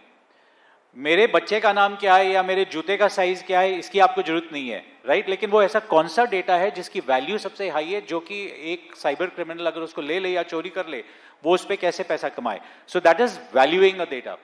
उसके बाद हमें क्या करना चाहिए, एक इन्वेंट्री बनानी चाहिए of all the data that we have, a standard inventory of all the data with the value and qualification of the data. The next thing that we do, once we have that, then identify a process, and which I'm sure Amitji, will throw some light here or later, to how do you ensure that data is secured at all point in time, right? That data is captured properly. First of all, it's captured properly, stored properly, accessed properly, purged properly as per the normal laws. And then the last thing that we do in the entire thing is you update your policy document. Very, very important. Once you update the policy document, फिर क्या होता है? फिर आप sustainable mode में जाते हो. फिर आपको इंश्योर करना है कि हर एक एम्प्लॉई को ट्रेन किया जाए, हर एक सप्लायर को ट्रेन किया जाए, चाहे आप जिससे फोटोकॉपियर मशीन ले रहे हो, चाहे किससे आप चाय ले रहे हो, हर एक सप्लायर, मेजर सप्लायर जो आपके सिस्टम के साथ कनेक्टेड है, उसको अपनी पॉलिसी के बारे में बताएं, उसको अपना प्रोसेस बताएं. So this is what, as a process, sir, the organizations follow. And, I won't take much time because we have time, and if we have later, I can give an example. Thank you. Thank you very much, Pawan sir. आपने बहुत अच्छा highlight किया कि सबसे important बात है इसकी awareness. और मैं अपने स्टूडेंट और फैकल्टी से भी ये कहना चाहूँगा कि जब आपकी अभी ये परीक्षा खत्म हो जाए, तो आप इस पर कुछ दिन के लिए अपनी क्लास में भी डिस्कस कीजिए. ये जरूरी नहीं है कि हम ही लोग आपको उसको बताएं कि आपको अगर DPO बनना है तो आप कैसे बनेंगे, आपके रूट चार्ट क्या होना चाहिए, how you can be fit, because you have 2 more year जो हमारा सीनियर बैच है, तो आप कैसे उसको, बिकॉज यहाँ सबसे ज़्यादा जॉब की अपॉर्चुनिटी होंगी. तो मैं अगला जो प्रश्न है, जो हमारे आज के मेहमान खसूसी हैं डॉक्टर अमित दुबे जी, मैं उनसे एक प्रश्न करना चाहूँगा कि what are technological challenges that you foresee the industry face as cyber bot and agents become more prevalent. कहने का मतलब ये है कि जो आने वाला समय है, किस प्रकार से वो साइबर क्राइम में और ये जो समस्या क्रिएट करेगा, तो उस पर कुछ अगर आपके कुछ प्रैक्टिकल टिप्स हों वो भी बताइए. धन्यवाद. Thank you so much, sir, for all your warmth and support and guidance. Thank you so much. सबसे पहले तो 2 challenges जो मैं AI के लिए देखता हूँ, एक तो ethical use of AI and sustainable use of AI. ये हमेशा रहेंगे. अभी मैं सर कुछ एग्जाम्पल दो जो मेरे पास केसेस आए. 6-8 महीने पहले केस आया जिसमें हमारे यहाँ एक लॉ है कि जन्म से पहले भ्रूण की पहचान इलीगल है. आप पता नहीं कर सकते कि वो मेल है या फीमेल है. लोगों ने क्या किया, अल्ट्रासाउंड रिपोर्ट ली, AI को दी और उससे पूछ लिया. And it has become so common. हम लोगों को एक नोटिफिकेशन जितने प्रोमिनेंट LLM है सब जगह लिखना पड़ा. अब वहाँ पर गार्ड रेल्स डिप्लॉय हुए क्योंकि कई सारे कंट्रीज में ये चीज़ इलीगल नहीं है, तो वो गार्ड रेल था ही नहीं. इसके बाद एक प्रैक्टिस की लोगों ने कि वो आवाज को ट्रेन करके ये पता कर सकते हैं कि ये सच बोल रहा है या झूठ बोल रहा है. सो जो वॉइस रिकॉर्डिंग्स हैं या जो इनफैक्ट बड़े बड़े क्लेम भी कर रहे हैं लोग, that itself has been analysed through LLM and sir उसकी सत्यता की पहचान वो भी अनएथिकल है. ये भी हमारे यहाँ प्राइवेसी ब्रीच है. फिर तीसरा आया, मेरे पास एक केस आया जिसमें बड़ा अजीब सा था और एक कोर्ट से आया कि एक रिकॉर्डिंग थी 2 महिला और पुरुष की, और रिक्वेस्ट मेरे से की गई थी कि साहब बीच में जो साइलेंट साउंड है वो किसिंग साउंड है क्या, ये आप चेक कर सकते हैं. अब ये कोई लैब चेक नहीं कर सकती, पर LLM कर सकता है, AI कर सकती है. और AI ने मुझे रिपोर्ट दिया. कानपुर देहात में सर जानते हैं, वहाँ पर श्रद्धा पांडे हैं SP, उनका रिक्वेस्ट आया कि ड्रोन की बड़ी न्यूज़ चल रही है कि रात में ड्रोन उड़ते हैं और वो सर्वेलेंस करते हैं, उसके बाद चोरियाँ प्लान होती हैं. वहाँ लॉ एंड ऑर्डर की सिचुएशन हो गई, रात भर लोग पहरा देते हैं, घबराए हुए हैं. तो उन्होंने मुझे 6-7 वीडियो भेजे. मैंने पहले मैनुअली एनालाइज किए फ्रेम बाय फ्रेम. इतनी छोटी लाइट को समझ में नहीं आ रहा, तो फिर मैंने AI को दे दिया और AI ने मुझे सर 15-16 पॉइंट की रिपोर्ट दी और एक एक चीज बताई कि देखिए ड्रोन क्यों नहीं हो सकता, क्योंकि इसका मोशन जिगजैग है, ड्रोन का लीनियर होता है, ये है वो 50 चीजें उसने दी, लाइट की फ्रीक्वेंसी, हर तरीके से. लास्ट में एक पॉइंट लिखा जो जिसने मेरा दिल जीत लिया, क्योंकि मैंने उसको प्रॉम्प्ट वैसे दिया था कि मैं किस पर्पज से इसको एनालाइज कर रहा हूँ. AI बोलता है कि अगर आपको लगता है कि इतनी दूर रात में ड्रोन उठा के सर्वेलेंस हो सकता है तो ऐसा नहीं हो सकता. तो ये प्रैक्टिकली यूज केस ठीक नहीं है. तो मैंने वो रिपोर्ट दे दी और श्रद्धा ने एक प्रेस रिलीज किया और वो मामला शांत हो गया. उसके बाद ऐसी कोई न्यूज ही नहीं आई. हर तरह के मैं सिनेरियोज देख रहा हूं जहां AI डिस्टर्ब कर रहा है इन्वेस्टिगेशंस को. ऐसे मैं सैकड़ों दे सकता हूं कि हर दिन मैं खेल रहा हूं इन्वेस्टिगेशन से. सो CDR, IPDR, image, video forensics जितना भी है मैं AI के थ्रू कर रहा हूं. But to summarise my answer, जो सबसे ज्यादा चैलेंजेस आने वाले हैं वो है एट्रीब्यूशन एंड आइडेंटिटी कोलैप्स के. आप एट्रीब्यूट ही नहीं कर पाएंगे कि किया किसने, और आइडेंटिटी वेरिफिकेशन बहुत चैलेंजिंग हो जाएगा क्योंकि जो बायोमेट्रिक पैरामीटर्स हैं हमारे वो स्पूफ होना शुरू हो जाएंगे. ऑटोनोमस हो जाएगा. जो अटैक वेक्टर्स हैं अभी स्लो होते हैं, पर AI के बाद the things become very fast. और सबसे खतरनाक चीज है कि डेटा पॉइजनिंग शुरू हो जाएगी. मैं उसको ट्रेनिंग गलत डेटा से कर दूंगा, वो आपको बायस्ड डिसीजन देना शुरू कर देगा. मॉडल ही मैनिपुलेट कर दूंगा. जिस मॉडल पे आप ट्रस्ट करते हो आपने बड़ा सिक्योरिटी रखा हुआ है, तो पहले तो वो सारी चीजें हमें प्रोटेक्ट करनी होंगी. Trust on infrastructure will break down. Social engineering बहुत स्केल से होने लगेगी. अभी सोशल इंजीनियरिंग के लिए आपको कॉलर्स चाहिए, 70 हॉटस्पॉट हैं इंडिया में. हो सकता है कि ऐसे 2 लाख बॉट खड़े हो जाएं और करोड़ों लोगों को एक साथ टारगेट करने लगें और उनका रिटर्न बढ़ जाए. Bot swarm and infrastructure abuse ये सब शुरू हो जाएगा. एंड सबसे बड़ी चीज जो मैंने आपको बोली कि regulatory and ethical use of AI will be a challenge and also sustainable use of AI, because AI जैसे ही जहां यूज होता है वहां अर्थ के ऊपर बर्डन आना शुरू हो जाता है. यूज जनरेट मोर कार्बन, क्योंकि इतना इलेक्ट्रिसिटी चाहिए. एक जो LLM मॉडल है उसको ट्रेन करने में जो इलेक्ट्रिसिटी यूज होती है वो एक US हाउस होल्ड्स की जिंदगी भर की कंजम्पशन है. तो इतना बर्न करने वाले हैं हम, तो वहां पे भी गार्ड सरकार को लॉ लगाने पड़ेंगे. हर जगह ओवर यूज ऑफ AI मत करो. अभी हमारे यहाँ ऐड आता है, घर भी AI है, गाड़ी भी AI है, घड़ी भी AI है, हर जगह AI है. This is abuse of AI actually. So sir ये मेरे कुछ बहुत बहुत धन्यवाद. Thank you sir. Doctor Amit, मैं जानता हूं कि आपके पास बहुत कुछ बोलने के लिए है, सभी के लिए जो बैठे हुए हैं, लेकिन समय का अभाव है और मुझे पहले ही पर्ची दे दी है बच्चे ने. तो मैं अगले स्पीकर के पास आना चाहता हूं, आदित्य जी के पास. आप ड्रोन के मास्टर हैं, ड्रोन मैन हैं, और आप जानते हैं कि जो अभी वारफेयर हुए हैं इधर, जो पिछले 1 साल का अगर हम इतिहास देखें दुनिया का, तो उसमें ड्रोन टेक्नोलॉजी में बहुत बड़ा क्रांति लाए हैं.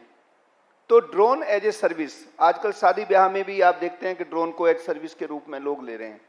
तो इसके दुरुपयोग के भी चांस हैं, क्योंकि हम तो पुलिस वाले हैं, तो हमें हमेशा जो है चीज़ों में वो यही दिखाई देता है कि इससे कोई क्राइम ना कर डाले. और ये मैं बहुत पहले से, जब हम ये ड्रोन के आने की बात हुई थी, मैं तब CBI में था, तब भी 1-2 मीटिंग में मैं गया था होम में, तब भी मैंने ये बात उठाई थी कि अगर ड्रोन को हम अभी से कंट्रोल नहीं करेंगे तो इनका दुरुपयोग हो सकता है. तो आप जरा ये बताइए कि आप ड्रोन के मामले में इस पॉइंट पे कि क्राइम में कैसे यूज हो सकता है, या इस इंस्टीट्यूट के बारे में, क्योंकि हमारे भी यहाँ भी ड्रोन की लैब बनी है, आपने विजिट भी किया है, तो आप हमें क्या अपना विजन देना चाहते हैं कि कैसे, किस प्रकार से हम इस चीज़ों को हम टैकल करें ताकि हम सोसाइटी में एक बेहतर कंट्रीब्यूशन दे सकें. धन्यवाद. अच्छा, thank you sir. So first of all guys, drones जो है, तो ड्रोन्स एज अ सर्विस के लिए लगता है first thing is permission. All our police colleagues must be knowing that it's important to get your permission, all your compliances, you get your MHA permission before you fly the drone. And the drone is basically a data mining and a data generation device. Every time you turn it on with all these sensors, cameras, it sort of captures your data and you store it. Now basically the government is the highest enabler of drones. We have been providing services to many PSUs, many government संस्थाएं हैं जिनको हम services दे रहे हैं. So we follow a strict controlled method of getting permissions, of getting our drones certified first, then getting permissions from different agencies. And then once we do that, we mine the data. Now, as we work for a customer, be it any major PSU, we are collecting a very crucial data which belongs to them. Now it is our job as drone service providers to make sure that that data is secure. So as sir mentioned, data protection is a big circle, but the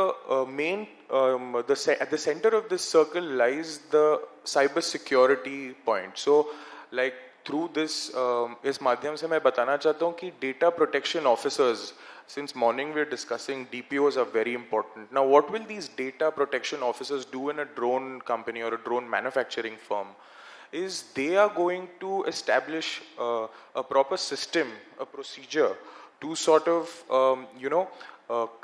make sure that the data is not being misused, sent somewhere. So these DPOs will have to have a more detailed understanding of drone forensics. आप सब ने सुना होगा what is drone forensics. So जब कोई drone बिना permission के उड़ रहा है, all the police officers have been told to sort of hard kill, soft kill करो उसको. Kill करने के बाद जब drone आपके हाथ में आता है, so you should find out who flew the drone, कहाँ से उड़ा है, कितने देर से उड़ रहा था, क्या क्या capture किया है. all of this is a part of drone forensics. Yesterday I was interacting with a few students in the drone lab, and I told them that it's very important when you're manufacturing a drone, you should also analyze its logs. Logs aate hai uske, kitne baje chalu kiya, how high did it fly, how long did it fly for. Basically, we were having a discussion about power consumption, but similarly, these logs provide a lot of information of the use of drone. So sir, जैसे आपने कहा कि इसका cyber security में drones can be used as a tool to enable cyber security, but also some rogue people can use it as a threat. So there are both sides of the coin in this case. Drones can be hovering over a city, and they can be doing surveillance as well as detecting these rogue networks. So a drone can be equipped with a network identification device. It can basically work on some RFID, and it can pick up these rogue networks, and then we can use this information to further find that the weak link which sir mentioned, the human. So drones can be used for this. Definitely threat bhi hai. The two main applications that we see, three main applications that we see in India are surveillance, deliveries, and spraying.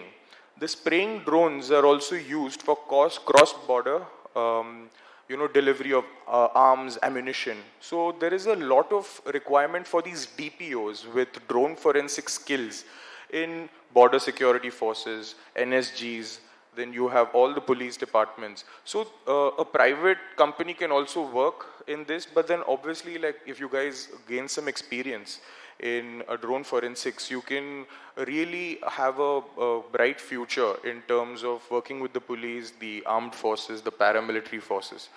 Right, sir? Thank you very much, Aditya. Now the turn comes to Ms. Akanksha. I got the second slip, so I know you have traveled from Delhi to here, but time is very limited. I request you to conclude in very short time. But my question to you, Ms. Akanksha, that you are a lawyer by profession. How do you see the participation between the industry, academia, and research organization to mitigate new trend of data theft?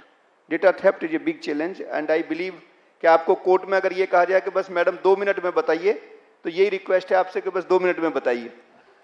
Thank you, sir. So, thank you for the question, first of all. In terms of data theft or cyber security and data protection, what I feel is that right now, all these three things needs to collaborate. Academia, industries, and research institutions. Because currently, jo industries hain, they do not provide the real insights for competitive reasons or legal reasons on data breach or incident response. Incident response plan nahi hai kisi bhi organization mein. Now again, agar plan nahi hoga, to data breach management will not work as long as you do not have any incident response plan. When it comes to academia and research institute, they can work on training, they can use these insights, maybe generate some more frameworks which can help us. And when it comes to institutions and academics, we need to understand that currently we do not have the skilled workforce. Of course, we are lawyers, but we need to understand that we need to provide techno-legal lawyers. We need to provide techno-legal consultants to understand how we can actually deal with these data thefts. So just lawyers or technological person cannot bridge this gap. So academics should at least have certain courses, specialized courses, to understand how they can bridge the gap between these three parts. Of course, data theft, DPDPA, cyber security, IT Act, we have the provisions. But when it comes to the implementation, it is becoming difficult every day.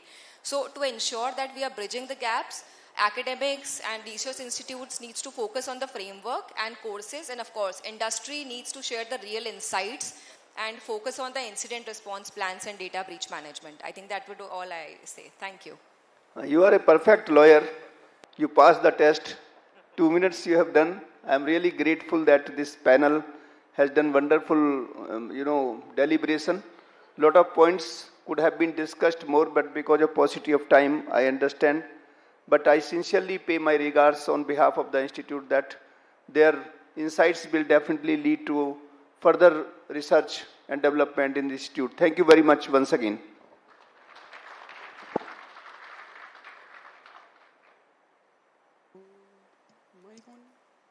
Now, moving forward, I request Dean School of Cybersecurity and Digital Forensics, Dr. Preeti, to present mementos to the respected panelist and moderator.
Thank you to our respected panel for those enlightening perspectives. We now move forward to the session which focuses on the topic Use of Artificial Intelligence in Indian Law Enforcement and Intelligence Agencies.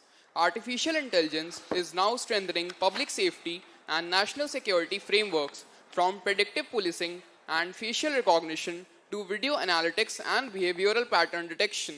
AI is redefining how law enforcement agencies function.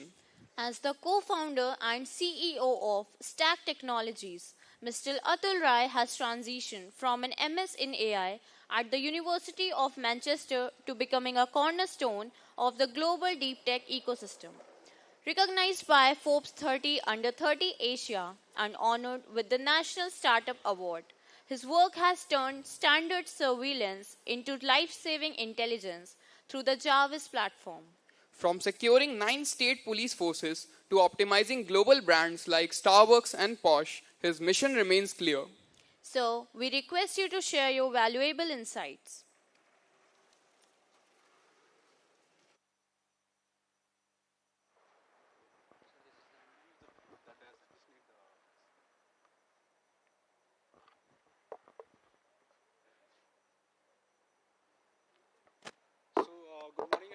Good morning, everyone. My name is Atul Rai, as been told. So I am today not going to cover more like a marketing material. I am going to talk more on the applied AI, which we are doing in terms of the different kind of intelligence agencies and the security. And I'll try to finish that in next 30 minutes. So when you talk about AI, the first thing when AI come in the policing, it was the facial recognition, right? And when you talk about facial recognition, AI see a human face not like nose, mouth, eyes. It looks like this, right? It is more like a feature map. It tries to identify unique feature map in each image and basically safeguard it somewhere or save somewhere and to match it latter part, right? This is how a facial recognition in general works. So given an image, different kind of a feature map is being created by an AI to basically use it for identifying a person. So today what I am going to talk about is more a technology which is called generative adversarial attack, which is how to spoof the AI, how to make fool of the AI. Because we are talking about the AI, I mean, of course, AI is a new topic everyone is talking about, right? So what in general happens, given an image, that's kind of a feature map we create. And that is something a new AI has to learn how to make it fool, right? So what we do in general, we call it adversarial attack. So when you upload an image, for example, given an image, when you basically pass through an AI model, it tries to predict the person, whether it's Atul, it is Shahrukh Khan, or it is someone else, right?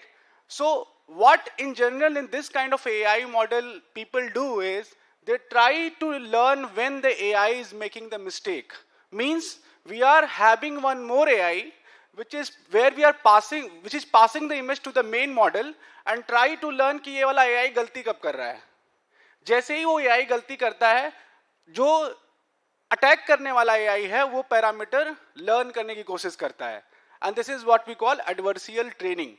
अब adversarial training में क्या होता है कि आपके AI ने ये समझ लिया कि इस वाले फीचर मैप में अतुल को ये 99% एक्यूरेसी से तो मैच कर लेता है, लेकिन 1% पे मिस्टेक करता है. उस एक मिस्टेक के फीचर मैप को आपने क्या किया, कॉपी कर लिया, and then you created some physical world, right. For example मैंने इस ग्लास में ऐसे ही कुछ फीचर मैप लगा लिया कि for example this of course Hollywood star Reese had been identified as some other actor like Russell Crowe. तो आपको तो लग रहा है कि एआई को ये समझ में क्यों नहीं आ रहा कि ये लड़की है, बट सिंस एआई को फीचर मैप समझ में आता है, आईज नोज या जेंडर समझ में नहीं आता है, सो ऐसे यू कैन स्पूफ. तो डीजी यात्रा को भी स्पूफ किया जा सकता है just with this kind of a physical attribute to be added on the face, and it will look like यार ये तो बहुत जेन्युइन मिस्टेक कर रहा है AI, but most of the AI can be like made fooled by this kind of a technology. And in terms of the applied part, and of course this is one of the research paper, so yeah, I was talking about the research paper, but this is also being applied in the various law enforcement. This image has been just added with a small noise, and then that prediction become that particular criminal. So this is something which is you call adversarial attack, and these kind of adversarial attacks are not just limited to face. You can also use it against smart cars. गाड़ी को लिखा हुआ है stop पे रुकना है, but attack is showing that कि you have to make it 120 km/h. Just think of a vehicle where you have to, for example, now the whole world is moving towards the autonomous vehicle, right? And autonomous vehicle को हमने एक बाहर जहाँ stop लिखा हुआ है sign, उस sign पे हमने कुछ ऐसे पैटर्न ड्रॉ किए, एआई जनरेटेड पैटर्न, कि उस पैटर्न को देख के गाड़ी को लग रहा है कि इसको 120 km/h से पास करना है, and of course then accident happen and someone die. So new kind of a threat is going to of course happen in the near future where the AI will be spoofed as well, and that is where the adversarial attacks are being happening. So faces are one, images, of course images are one, then also there are the audio sample where you call cloning, right? I'll also talk about that. So in general how to prevent, of course अगर problem है तो उसको बचाने के भी तरीके हैं. तो जनरली जब आप ऐसे एआई मॉडल्स लगाते हैं, आपको जब आप आगे बढ़ेंगे तो शायद आपको एआई की सैनिटी टेस्टिंग या सैनिटाइजेशन पे भी काम करना होगा. तो ऐसे में दो टाइप के मॉडल होते हैं. आप rather than main AI model को अपने सॉफ्टवेयर में डालें, आप डिस्टिल्ड मॉडल डालते हैं. कि डिस्टिल्ड मॉडल मतलब होता है कि पेरेंट टीचर मॉडल, जो पेरेंट और टीचर स्टूडेंट मॉडल, टीचर को नहीं एक्सपोज करते हैं आउटर वर्ल्ड को, स्टूडेंट मॉडल को एक्सपोज करते हैं और ट्रेन करते हैं. So that was more on the image. Now I am shifting to the AI part, audio cloning part. So audio cloning again happens the same way, which is called generative way. तो generative में क्या करते हैं, हम ऊपर एक audio sample लेते हैं जैसे मैं अभी बोल रहा हूँ, और इसका एक ट्रांसक्रिप्ट लेंगे और उसको एआई को पास कर देंगे. एआई को पास करके हम एआई को ये सिखाने की कोशिश करेंगे कि जब अतुल कोई शब्द बोलते हैं तो वो किस प्रकार से बोलते हैं, क्योंकि हो सकता है कि मैं लखनऊ को कुछ अलग तरीके से बोलता हूँ, कोई लखनऊ को किसी और एक्सेंट में बोलता है. तो this is how you train a audio cloning engine. Top में आप स्पीकर की ऑडियो डालना है, तो I don't know, okay, it's having the audio sample but somehow it is not coming. So just with the 2 or 3 second audio sample you can create basically the whole cloning of the person. मतलब मैं आपकी public आवाज उठा के 2 से 3 second में एक sample create कर सकता हूँ. Now you all know, of course you have seen Instagram में मोदी जी को गाना गाते हुए. So this is how this technology is being utilised, right? In the same way I mean a cyber criminal can do a chat. This is one of the panel. For example, again, audio is not audible by whatever reason. So in that way, what we are doing is we are just typing the text, and audio is talking in terms of the same audio sample. जिसमें जो मेरा target है, अगर मुझे आपका audio sample मिल जाता है तो मैं यहाँ पे लिखूंगा उसी आवाज में मेरा एआई आपसे बात करेगा, और वो हम किसी को भी टारगेट कर सकते हैं. This is being, of course, previously it was being used in the counter intelligence to fool the terrorist and all. अब ये टेक्नोलॉजी थोड़ी सी एक्सपोज हो गई है, आप लोगों को भी इसके बारे में थोड़ा बहुत इंस्टाग्राम के रील्स वगैरह देख के पता है, but this is not something new. This is like 2017 से ऑडियो सिंथेसिस और audio cloning is being one of the topic which is being targeted by various people. So now coming again, the good news is again this could also be identified. It's not like nothing is mature. It's always a rat and cat wala game ki they are updating, so we are also updating the model. So this is more like the speaker identification technology. Given an audio sample, you have to identify just not ki ye aadmi same hai, it is also ki kahin AI generated hai ki nahi. So that is another technology in general listening video. A lot of papers are already there. मतलब बहुत सारे research work इस पे भी किए जा चुके हैं, बहुत सारी technology इसमें भी live है, जहाँ पे एक synthesized audio sample को भी आप identify कर सकते हैं कि क्या ये deep fake है या cloned audio है या basically ये original person की audio जिससे हमें match करना है. Moving to the deep fake, of course, deep fake generally अगर स्टार्टिंग देखो तो सबसे पहले गूगल का पेपर आया था पिक्स टू पिक्स, वहां से पहली बार डीप फेक का यूज शुरू हुआ. उसमें प्रॉब्लम स्टेटमेंट ये थी कि गिवन एन इमेज, आपको मान लो कोई मैप, किसी ने सैटेलाइट फोटो खींची और मुझे उस शहर का मैप बनाना है, मतलब पिक्सल को मुझे एक मैप के फॉर्म में कन्वर्ट करना, मतलब one form of pixel, image जो होता है पिक्सल के कॉम्बिनेशन से बनता है, उसको दूसरे पार्ट में हमको कन्वर्ट करना है. तो this is how it is happening कि ग्राउंड ट्रुथ वो है और हमने ये सेगमेंटेशन जनरेट करी. अब यही चीज आप ट्रांसपोज कर दो ह्यूमन बॉडी पे. नाउ एआई स्टार्टेड लर्निंग कि गिवन एन इमेज, मुझे इसका किसी ने न्यूड फोटो डाले, ऐसे बहुत सारे इमेजेस, तो वो ट्रेन हो गया to how to create a realistic nude photographs. And now that is become the, तो बेसिकली टेक्नोलॉजी सेम है. यहाँ पे इमेज से वो सेगमेंटेशन करके एक मैप बना रहा है, यहाँ बॉडी से वो स्केलेटनाइज करके एक बॉडी बना रहा है. Now the problem in this is, of course, people start circulating it. Of course, that's a crime, everything is fine. But how to stop? If you are a victim, how you basically go? So of course, there is a website called stopnci.org. That is of course not a government website. It is a combination of a lot of organizations, which is Facebook, TikTok, even the porn websites are also the part.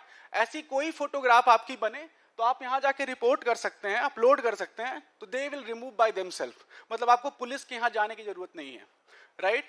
So this is called stop and say. There's a like lot of participant, मतलब पूरा Meta है, पूरा TikTok है, ऐसी कोई image बन जाती है तो आपसे आपकी ओरिजिनल फोटो और जो दूसरी फोटो है वो उसमें अपलोड करनी होती है, उसका हैश की निकाल के वो सारे प्लेटफॉर्म पे चेक करते हैं और उसको डिलीट कर देते हैं. It takes generally 10 to 15 days, but then it will not be anywhere, right? Now, of course, this was more on the general knowledge part of the AI. समय कम था इसलिए मैं बहुत डिटेलिंग में नहीं गया और बहुत सारे स्लाइड्स हटा दिए मैंने. Now coming to the Indian enforcement, when we are working, we are also using lot of GAN, lot of facial recognition, lot of audio speaker identification. Of course, UP Police is also one of our partner. So this is one of the example of Prayagraj bomb blast, not bomb blast, the crime which you all know, right? So this is how the photographs come. Someone is throwing bomb, someone's like shooting someone. So in general, what you get that kind of a pixelated image, right? So in that kind of a scenario, you just have to modify the image to identify कि भाई criminal कौन था, right? So that is where the GAN is also being used to basically solve the problem statement. So this is one of the criminal called Guddu Muslim. This is Usman. So this is in the database of police, but इसको modify करके कैसे match करना है is a problem statement for a police. Right? So that kind of a thing can also be solved. So AI is a neutral thing. Technology is a neutral thing. It's a human intention which make it negative or positive. Right? So ये one of the positive use case है. इसके अलावा of course now we have one more new thing. It's called Crime GPT, which we are doing with like 7 state police forces and both the intelligence. बहुत सारे document होते हैं police के. अगर आप लोग FIR कॉपी देखे होंगे तो एक 8 नंबर कॉलम में और 12 नंबर कॉलम में बहुत डिटेल होती है, जिसमें बहुत पैराग्राफ ये सब लिखा होता है. Those paragraphs are not searchable. मतलब हम क्राइम को कनेक्ट करना चाहें कि हाईवे पे लूट करने वाले 10 से 12 बजे के आसपास कितने सारे क्रिमिनल उत्तर प्रदेश में हैं, तो आज उत्तर प्रदेश पुलिस नहीं, भारत की पूरी पुलिस नहीं ढूंढ सकती है. मैनुअली एक एक FIR पढ़ना पड़ेगा, right? So this kind of a technology is being trained on the crime data. जब ये किसी एनिमल पे हुए क्राइम की बात करता है तो उसकी आर्टिस्टिक बात नहीं करता है कि उसमें एक बहुत सुंदर सीन मिला या वो मिला, जो जनरल जीपीटीज करते हैं. ये जीपीटी फोकस करता है कि इसमें क्राइम क्या है और उसमें VNS क्या है, IPC क्या है.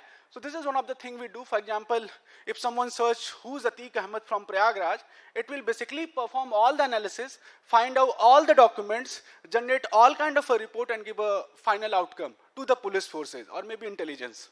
And as a language independent, मतलब आप हिंदी या इंग्लिश या Tamil, Telugu, French, any language में आप इसको analysis कर सकते हैं. So this is the second of the use case which we are doing in the police forces. Now moving to the next part, another thing is called text to video search. Crime हुआ, एक गाड़ी से कोई निकला और I don't know whether this video will be played or not. So problem statement is I want to search this guy who's wearing grey jacket, blue shirt across the city. आज आपको एक एक वीडियो देखनी पड़ेगी एक crime के लिए. तो यहाँ पे जो पुलिस यूज करती है, that is called text to video search. आप टेक्स्ट फॉर्मेट में लिखते हैं किसी क्राइम के बारे में. फॉर एग्जांपल ये एक जेल का सिनेरियो है और मुझे पता है कि जब सब्जी वाला था वही जेल में मोबाइल लेके आया था.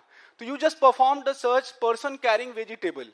It will basically find out all the videos where that kind of a people on the low intensity image, like not बहुत high definition image नहीं है, जहाँ जहाँ पे सब्जियाँ आई. यानी आपको मैनुअली बैठ के एक एक वीडियो फ्रेम देखने की जरूरत नहीं है. It is basically one form of data is searching the other form of data. अभी तक हम इमेज से इमेज सर्च कर रहे थे, ऑडियो से ऑडियो सर्च कर रहे थे. यहाँ आप टेक्सुअल क्वेरी कर रहे हैं ऑन द वीडियो डेटा और आपको रेलिवेंट क्लिप्स मिल जा रही हैं. ये किसी भी इन्वेस्टिगेशन को बहुत फास्ट कर सकता है. ऐसे आपको मैनुअली क्लिप्स देखना होता है. अगली चीज जो इंपॉर्टेंट है, बहुत सारी चीज आपने नाम भी सुना होगा, OSINT, ओपन सोर्स इंटेलिजेंस. कई बार हम चाइना टारगेट कर रहे होते हैं, कई बार हम किसी और देश को टारगेट कर रहे होते हैं. वहां पे इंडिया के बारे में क्या लिखा जा रहा है, वहां के टीवी चैनल्स पे क्या बोला जा रहा है. तो manually you can not target them, right? You have to have an AI. So for example here if have a target की फॉर एग्जाम्पल केजरीवाल और दिल्ली, इसके बारे में क्या न्यूज चल रही है, तो मैनुअली आपको ढूंढने की जरूरत नहीं है. You just pass this AI to this technology which is bi model data, which means ये ऑडियो सैंपल को भी यूटिलाइज करती है और वीडियो सैंपल को भी यूटिलाइज करती है और आइडेंटिफाई करती है कि ये चीज के बारे में पूरे इंडिया में क्या क्या टॉपिक में चल रहा है, लाइव टीवी में भी क्या चल रहा है. तो इंटेलिजेंस एजेंसीज के लिए हर न्यूज ब्रेकिंग न्यूज नहीं है. उनके लिए ब्रेकिंग न्यूज वो है जिसमें उनका पर्सन ऑफ इंटरेस्ट है, उनका ऑर्गेनाइजेशन इंटरेस्ट या उनका इवेंट ऑफ इंटरेस्ट कहीं पे भी हो रहा हो दुनिया के किसी लैंग्वेज में. So this is how the open source intelligence is utilising the AI. मतलब यहाँ आप एक ओपन सोर्स डेटा को मॉनिटर कर रहे हैं for the intelligence purpose, right? इसके पहले मैंने आपको इन्वेस्टिगेशन का दिखाया और फेशियल रिकॉग्निशन और सारी चीजों के बारे में बात करी. So this is how it is happening. In the right side, you are getting the alert. Of course, this is from the technology is also live here. So in that way, when you talk about ourselves, we are working currently with 11 state police forces, both the intelligence. We have identified more than 30,000 criminals. We are live since 2015, when AI was not a very buzzword in India. And when we say we are AI company, we have done 25 research papers and 4 patents. And these are some of the problem statement we solved. I shown one of the Prayagraj use case, but there are a lot of Delhi car blast. So all these things are being solved by us. We will basically, of course, interact when we'll move further. हमारा पहला interaction है आज. But in case we'll be getting the chance here, we'll represent how basically the AI is being used in the investigations, how the AI is basically solving the problem of law enforcement in India, and how we are creating a lot of impact.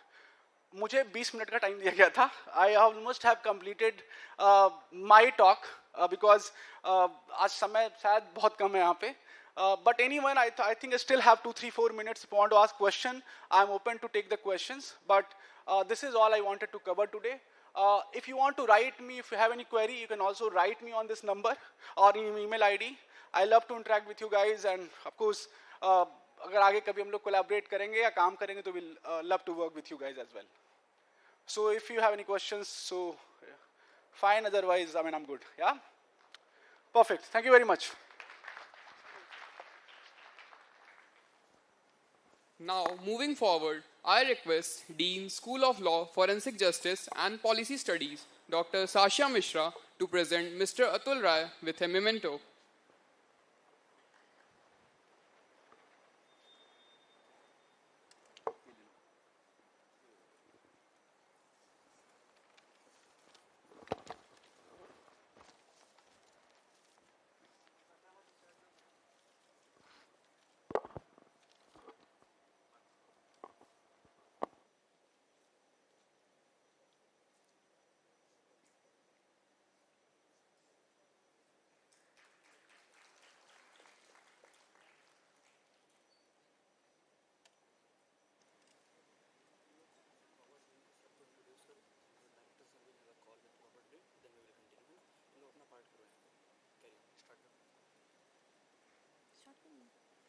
Thank you, sir, for that insightful session.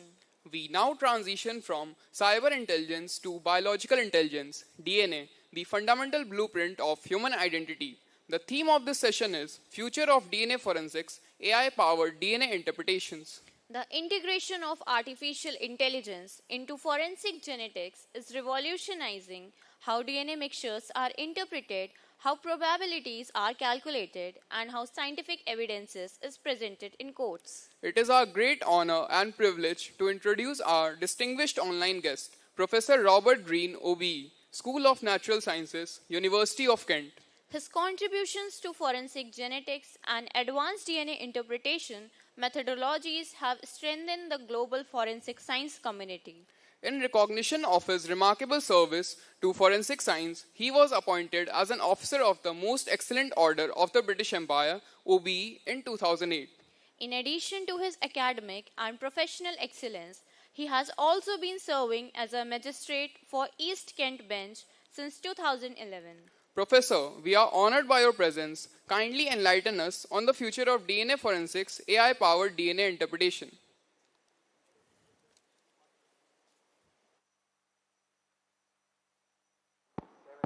Hello, Professor Green. I am Dr. G.K. Goswami. I hope you can hear me. Good morning, everyone. Can you hear me? Yeah, thank you very much for giving your precious time. I am so glad to see you here. And our students are very familiar with you. You have visited our campus multiple times. So we are eagerly waiting for hearing you today. And I invite you in future physically, sometime whenever you visit India. Thank you very much for your kind consent and being with us today. Thank you. I'm looking forward to being with you very soon. Good morning, everyone.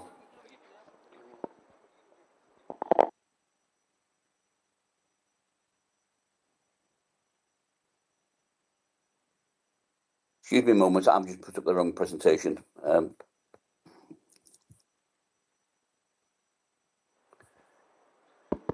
Sir, we can hear you.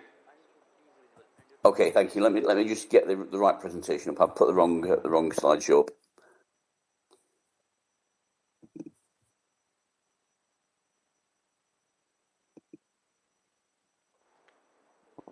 Sir, your presentation is also visible. You may please continue, sir. Oh, okay, thank you.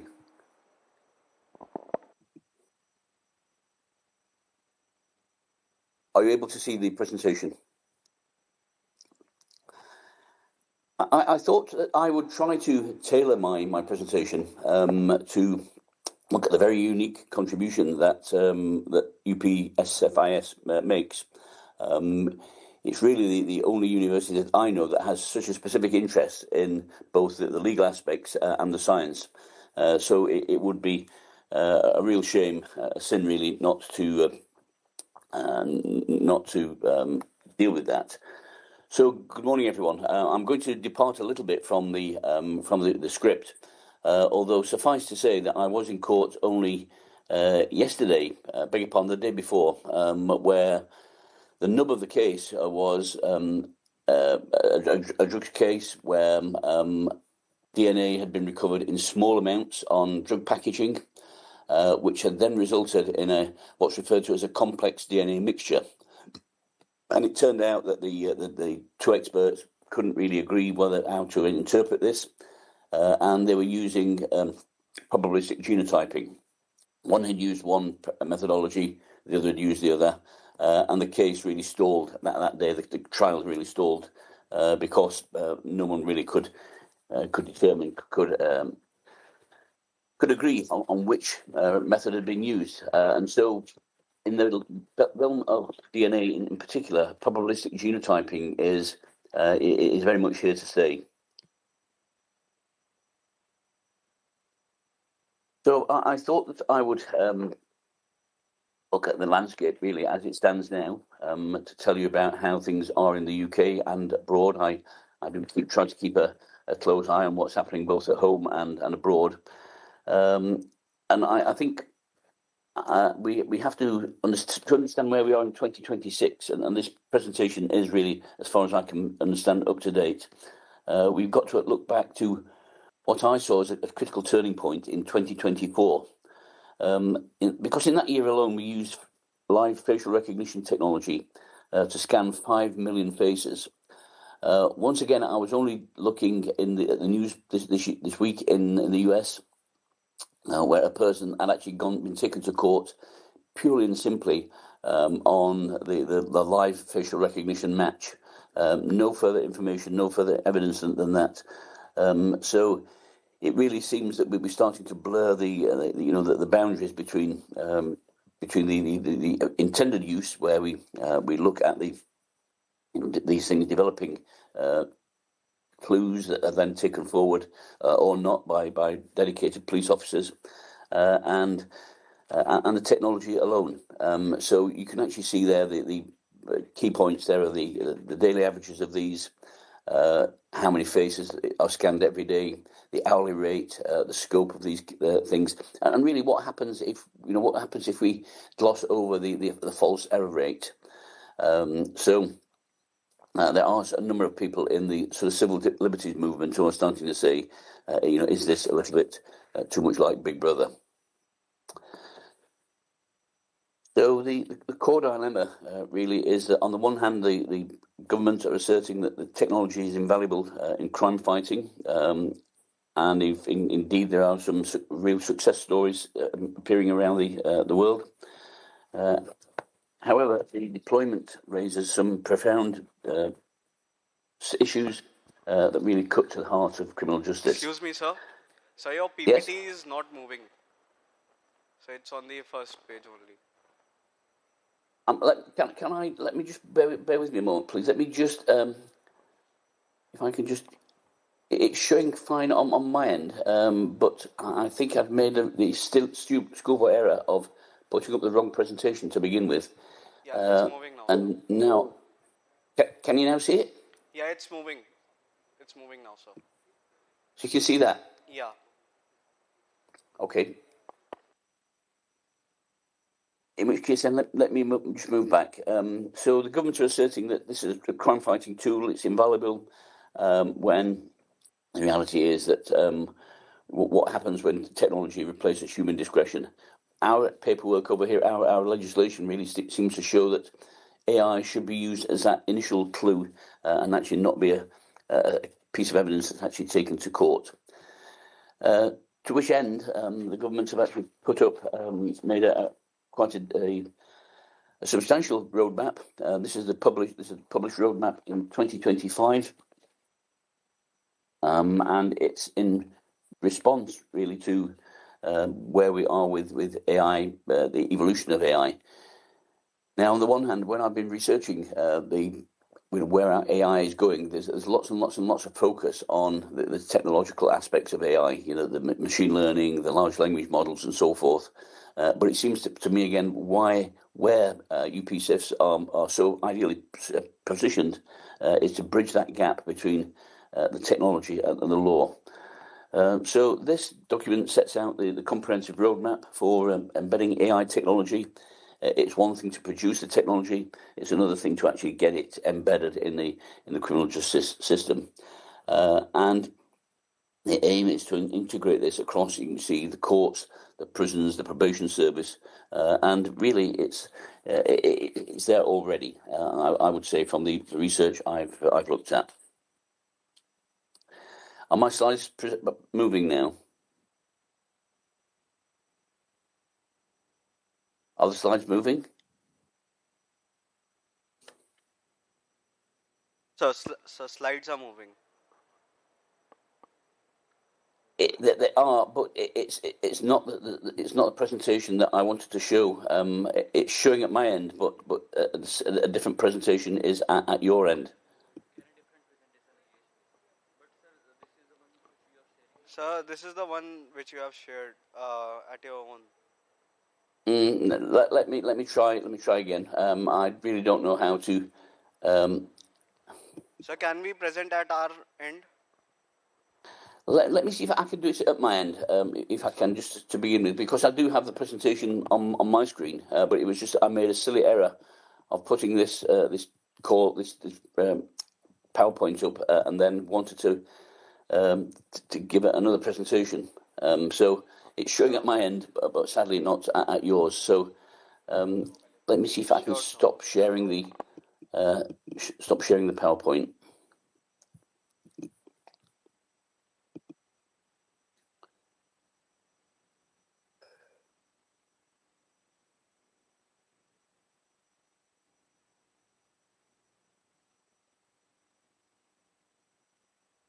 I always make these silly errors. I'm sorry. We are on it.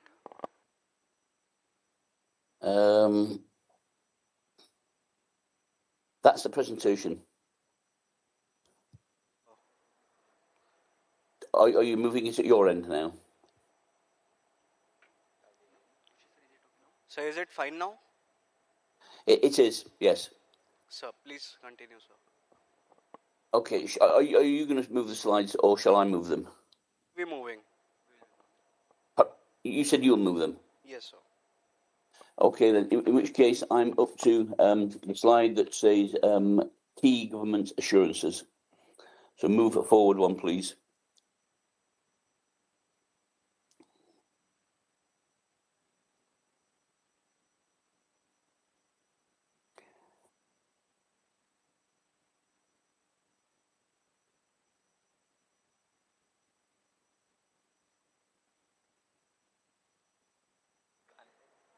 So this is what I just spoke about with the roadmap, that it's been put in place for the courts, the probation service and the prisons also. Could we move forward, please? Our government have put forward a roadmap, and I guess that your government too will be putting up the same. So, like I said, that core dilemma is, is this, what's the cost of this equipment? What is it producing? The official stance, as you can see there, is what it's there to support and not to replace. Although, as I mentioned, I did see some press only this week of it being used in America, where the only evidence that seemed to have been taken forward to court was that very first instance, that very first live facial recognition match. Can we have the next slide, please?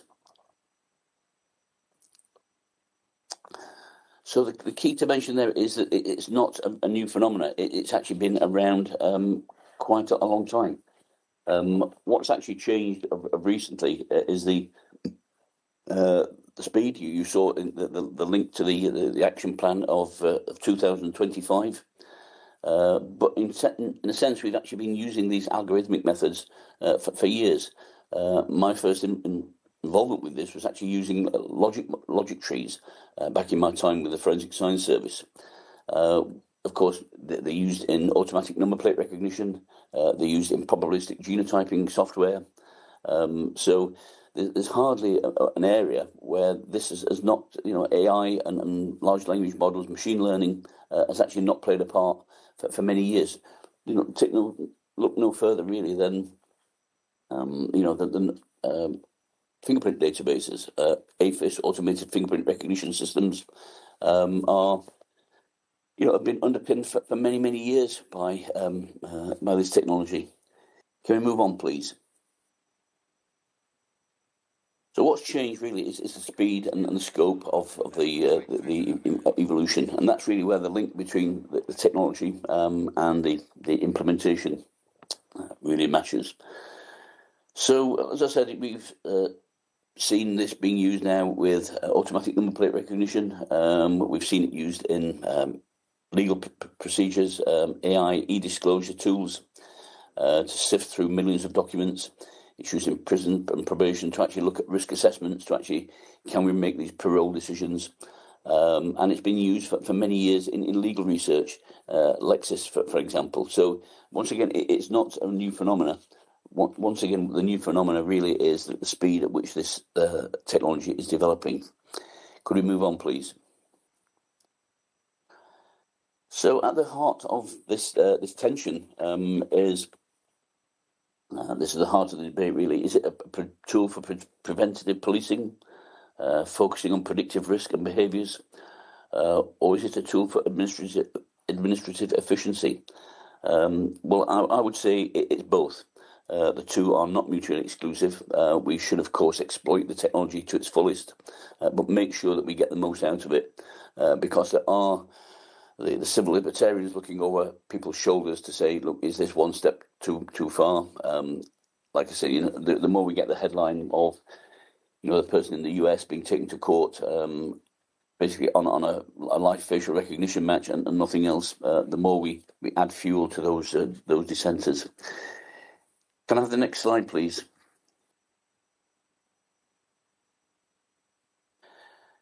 So this really is where the most serious alarms are being raised in our by our information commissioners, and it's that AI models are inherently, they would say, inherently biased, because they're actually drawn from decades of policing data, which for many of you who have been around policing data for a long, long time, and I know certainly in the UK and in India, there are lots of distinguished people in UPSIFS who actually have a good understanding of this. But bias in the underpinning data actually starts then to promulgate the bias throughout the system. So that's really what I wanted to say on that slide. If I can move on, please. Despite the very positive uses of fingerprint and DNA matches, DNA databases, and just to give you some example of what our databases produce, when I was more closely involved with this in the Home Office in the UK, it was both of these technologies, 840 DNA matches we would get every week. So every week the database would produce us 840 matches. And the DNA database, so the fingerprint database would offer exactly the same. But there's discussions regarding predictive policing tools because, as I say, they're built on past policing data. And what the people like Amnesty International are saying is that unless we're careful, these can lead to individuals in entire systems being targeted, really hotspotted for crimes that may or may not be real, and of course that then can lead to marginalised communities and so forth and so on. So next slide, please. So some are referring to the technology, despite the fact that this is amazing technology. This was a report by Justice only in December of 2025. And the Justice report suggested that we were only just a few months ago on the verge of becoming the Wild West, where the technology is being deployed really without proper standards, the proper standards that in mainstream forensic science that we would have to work by and have validated and so forth. So particularly in the context of facial recognition, that seems to be the one where the most alarm is being raised. So DNA and fingerprints seem to be okay, but facial recognition is raising alarms. Can we move on, please? And this is what our Information Commissioner's Office said about this. Once again, in 2025. They spoke about the accuracy of facial recognition. And once again, remember, a high percentage match rate, a positive match rate can mask, some false positives, many false positives, when you actually scan the number of faces that are being scanned. So it only has to be a small percentage of false positives, but the number that are scanned can be massive. So this organisation are raising some serious concerns about transparency and oversight, not about the technology per se, but about transparency and oversight. How is it being deployed? How is it being used? Next slide, please.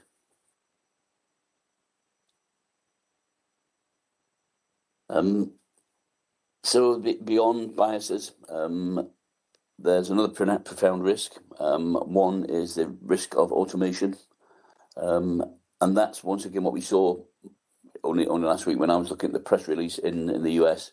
The automatic human tendency to draw upon the computer's decision, when in fact it should just be that start of what should be then a comprehensive police investigation to either support or refute what the information is telling us. So that was there were some real concerns being raised. Could we have the next slide, please? The next risk or the next concern is one that we've faced repeatedly now for a few years with the rise of probabilistic genotyping in DNA software, DNA mixture software. Some of these black box technologies really don't seem, the layman can't actually get their heads around actually how these things work. So if no one can really understand, the coding mechanisms, can we really start to challenge it? Can we actually give people a fair trial? Because really no one understands actually how the result was produced. And so the other thing to mention is when this thing goes wrong, who do we blame? Do we blame the investigating officer? Do we blame the coder, the person who's actually written the code? Or do we blame the algorithm? And we've actually seen, those of you who may follow the UK press will have seen a couple of years ago now what was one of the biggest miscarriages of justice. It's called the post office scandal, and essentially it was an IT system that was built to identify losses in post offices, our sub post offices around the country, which was falsely identifying shortfalls. Sub postmasters were then being accused of stealing this money. Many of them lost their jobs. Many of them were taken to court. Many were convicted and imprisoned, and some sadly lost their life for what is now recognised as a flaw in the coding. So when these things go wrong, they go wrong in a significant way, a spectacular way, which now starts to shine the light on, is this the right way that we should be going? So next slide, please.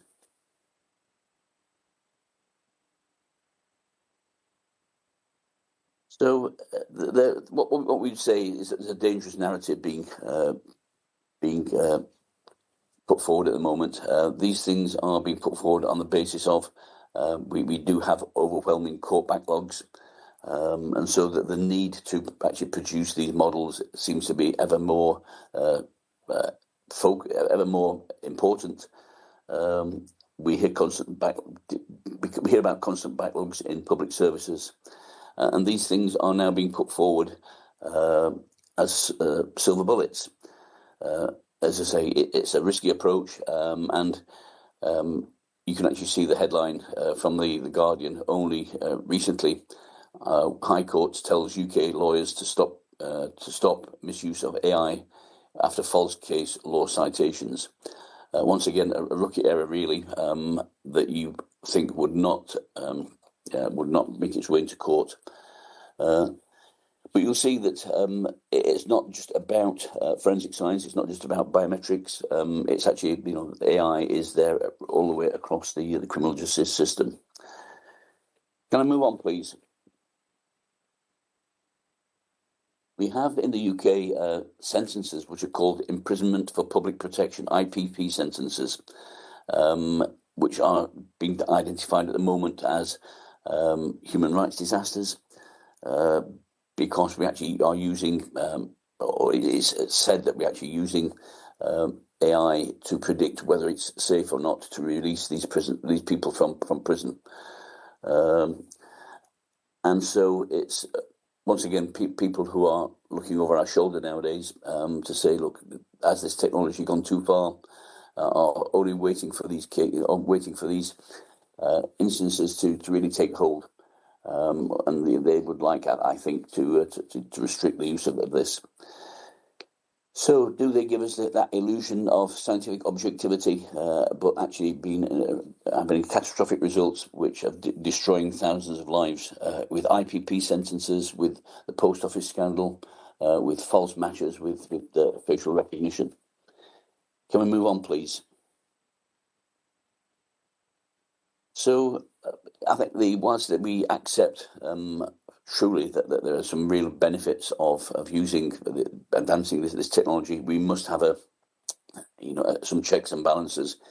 It seems to me that AI is on two twin paths at the moment. One is the continuing evolution of the algorithms and the machine learning and large language models, and on the other hand, we have these the legal and societal aspects of this, which once again I say that UPSIFS is ideally suited to address, because of course you have that law and labs focus. I've been to UPSIFS a few times, so I've seen what you the philosophy on what you built.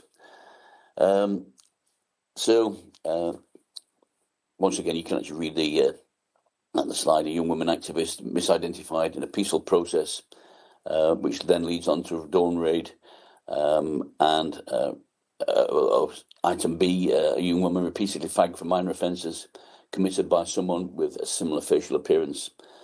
So these things do have an issue, some real problems when we get them wrong. So coming toward the end, if I can please, it brings us really to the fundamental thread of, is the technology robust enough, really, from where we stand at the moment? Is it right to actually use this stuff just in public places, just to actually identify people who can then become involved in police inquiries? And the key word is pervasive surveillance-led policing. Those are the words being used by some who would want to take this technology away from us. So just to draw really please to my conclusions, my last slide. So I think where we are at the moment, have the next slide up please. As it says there, we're at a crossroads where once again technology is moving at such a speed, and we saw this repeatedly with our DNA work, where lots of the science was actually proceeding at such a rate that it actually left the whole rest of the criminal justice system behind. So it's outpacing, as you can see, the legal and ethical framework. And that's really where we are at the moment. And there are growing calls to actually rein some of this in, to regulate some of this, and to actually try to make the justice system and science work at the same time. But we don't want to throw the baby out with the bathwater. But the central question is, how do we move forward? How do we harness the potential benefits of AI without sacrificing the principles of privacy, fairness and accountability? So that's really where I came to the end of my presentation, and I've tried to involve both science and law with this. So thank you once again. I apologise for my rookie mistake, putting up the wrong slideshow before I started. So thanks, guys, and cheerio from the UK. Look forward to being back with you soon. Thank you so much, sir, for this insightful session. Now we will take some moment for preparation of valedictory. Everyone is requested to remain seated. Yes.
Knowledge, when shared with purpose and guided by integrity, becomes the foundation of progress.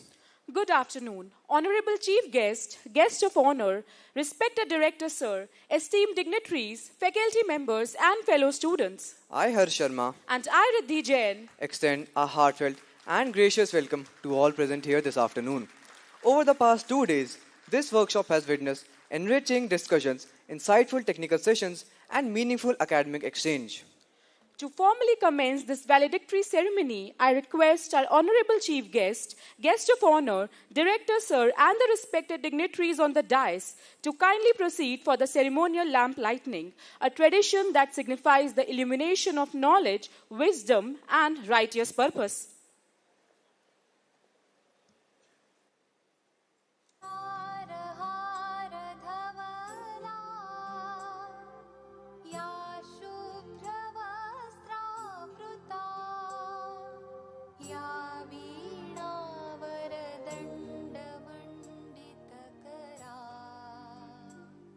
To formally commence this valedictory ceremony, I request our Honorable Chief Guest, Guest of Honor, Director Sir, and respected dignitaries to kindly light the lamp of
We are deeply grateful to our respected dignitaries for illuminating this occasion with their presence. We shall now proceed with the ceremonial presentation of sapling, a gesture symbolizing growth, sustainability, and a collective commitment towards knowledge and harmony. I invite our Director Sir to kindly present the sapling to our Chief Guest, Guest of Honor, and esteemed dignitaries.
Thank you, sir. We are truly honored by the presence of such gracious personalities.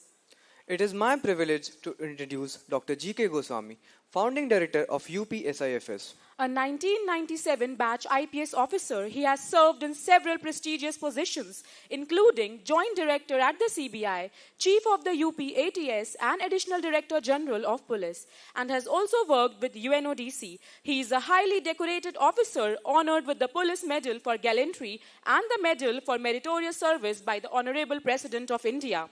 An accomplished scholar and Fulbright Fellow at Cornell Law School, Sir holds 2 PhDs, a DSc, and an LLD, and is widely recognized for his contribution at the intersection of law and forensic science.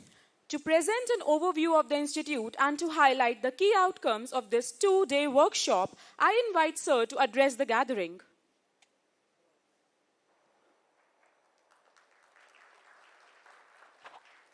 Good afternoon, everyone. I am highly delighted to welcome our chief guest, our esteemed invited guest over the dais, the dignitaries sitting down the line, my esteemed faculties, the members from industries, my dear students, media. We as this institution are highly privileged to welcome our chief guest, Shri Amitabh Yas, IPS of 1996 batch. I had occasion to interact him since almost more than 2 decades. We born in the same cadre, have different orientation in policing in different ways. I find him very, very committed, very dedicated, operational mindset, and probably he is one of the police officer who is not only well decorated, but he has actually worked on the crime front, leading the force from the front side. He has led, I think, several very deadly operations, and many of you might be knowing the symbol of terror, Dadwa, was actually eliminated by none other than Amitabh Yas sir.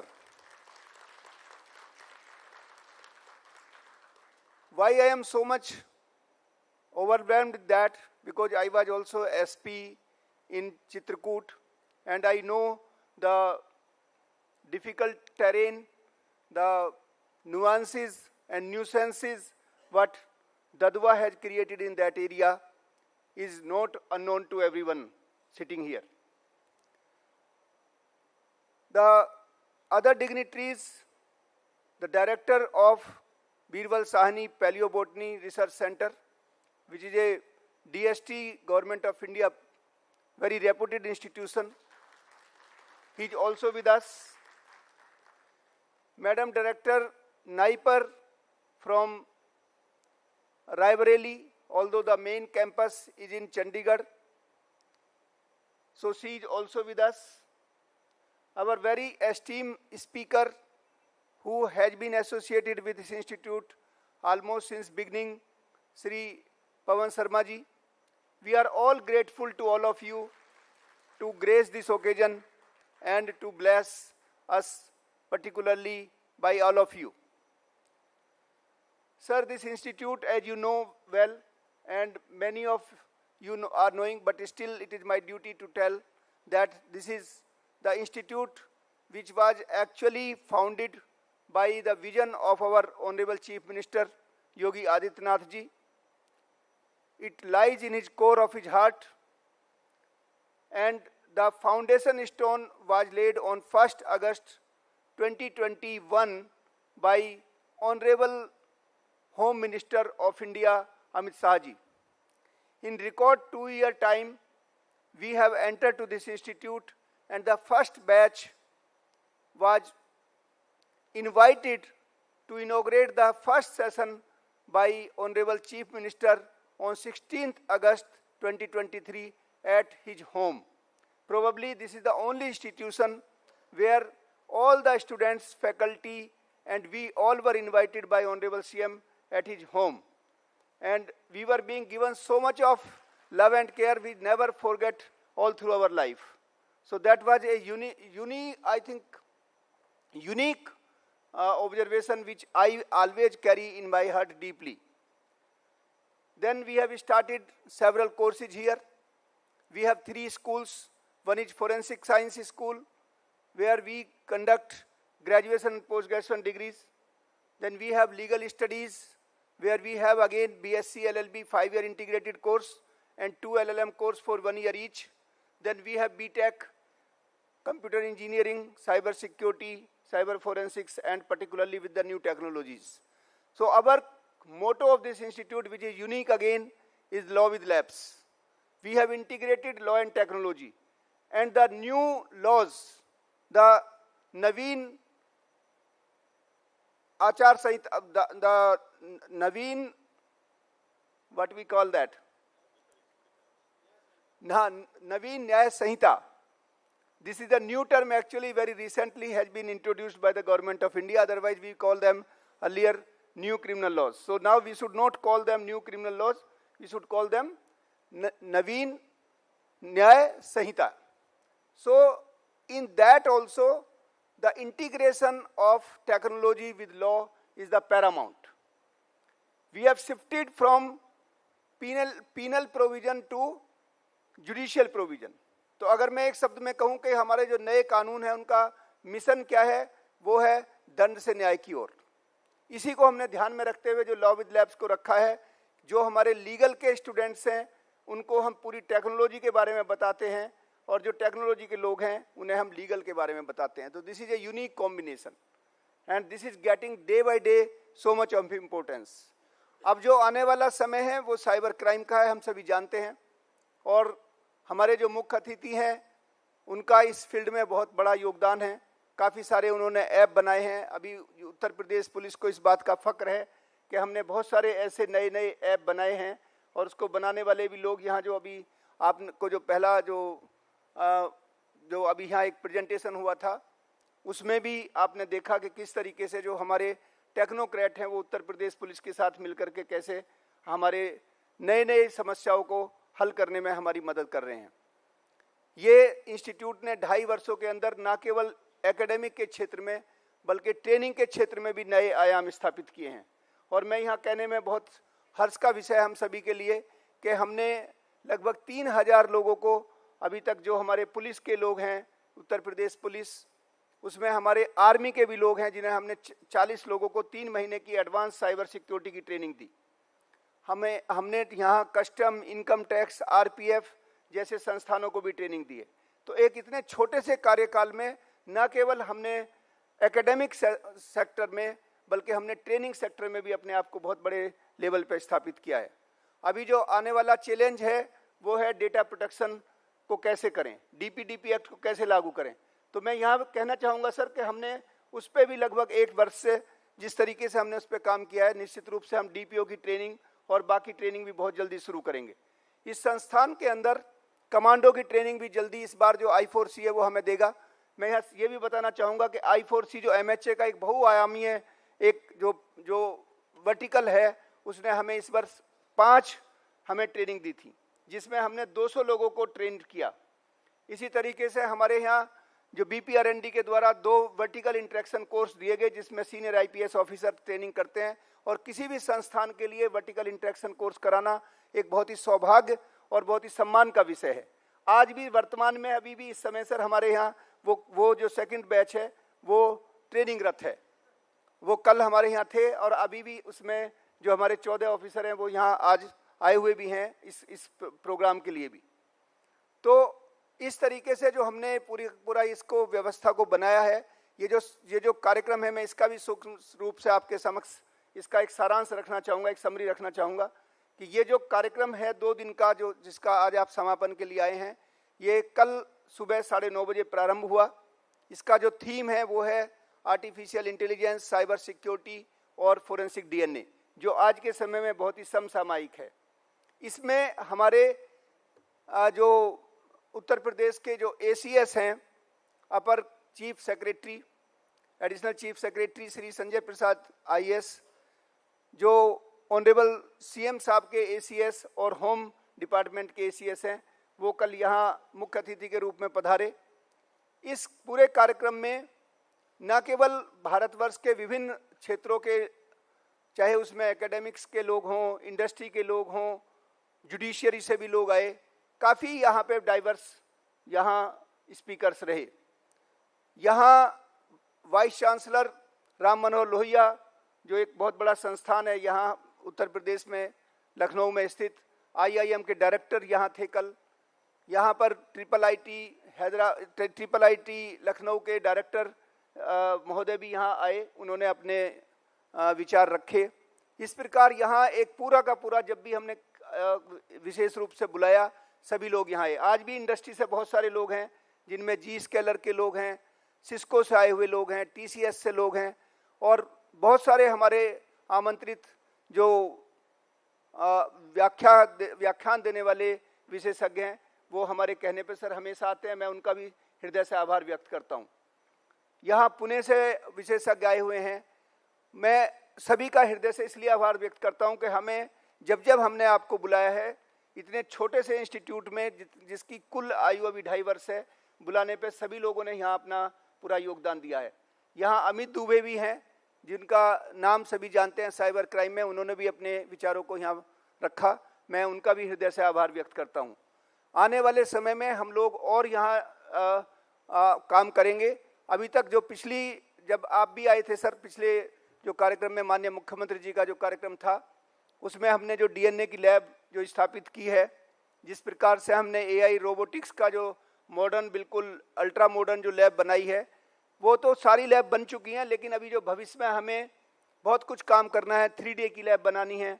अभी हमें जो quantum computing, जो हमारे, मैं बार बार कहता हूं कि ये एक ऐसी विधा आने वाली है जो साइबर क्राइम में और भी बहुत सारे डेटा के प्रोटेक्शन में बहुत सारे चैलेंज लाएगी। उसके लिए भी हम लैब बनाएंगे, और ताकि जल्दी से जल्दी हम उसमें कोर्स करें, ताकि 4-5 साल में जब तक ये पूरी तरीके से ये क्वांटम कंप्यूटिंग आए, तब तक हम उसके एक्सपर्ट यहाँ दे सकें अपने प्रदेश को और देश को। तो बहुत काम अभी हमें करना है। सबसे अच्छी बात यह है कि चूँकि ये माननीय मुख्यमंत्री जी योगी आदित्यनाथ जी का एक जो सबसे महत्वपूर्ण उनका एक जो पॉलिसी का एक आयाम है, जिसमें वो zero tolerance against crime, forensic को एक्सपेंशन और फोरेंसिक एक्सपर्ट को लोकल तैयार करके न केवल उत्तर प्रदेश को देना, बल्कि पूरे विश्व में अपनी ख्याति फैलाने का जो उनका एक विजन है, उसको ये संस्थान पूरा करने में अपना पूरा योगदान दे रहा है। मैं आपको आश्वस्त करता हूं कि आने वाले समय में जिस प्रकार से हमारे जो फैकल्टी है, जिस मनोयोग के साथ काम करती है, जिस प्रकार से हमारी प्रशासनिक टीम है और जो हमारे बच्चे हैं, आप सर पाएंगे कि जितने अच्छा इन्होंने अभी से इनोवेशन काम शुरू किया है। कल ACS महोदय के द्वारा इनोवेशन सेंटर का उद्घाटन किया गया। आने वाले 6 महीने में निश्चित रूप से, जब तक माननीय मुख्यमंत्री जी का आगमन होगा, तब तक हम निश्चित रूप से कुछ इनोवेशन में भी और अच्छे काम करके दिखाएंगे। इन्हीं शब्दों के साथ मैं पुनः जो मंचासीन लोग हैं, जो हमारे आगंतुक आए हुए हैं, उनका हृदय से आभार व्यक्त करते हुए सभी को धन्यवाद देता हूं। बहुत बहुत धन्यवाद। जय हिंद, जय Bharat.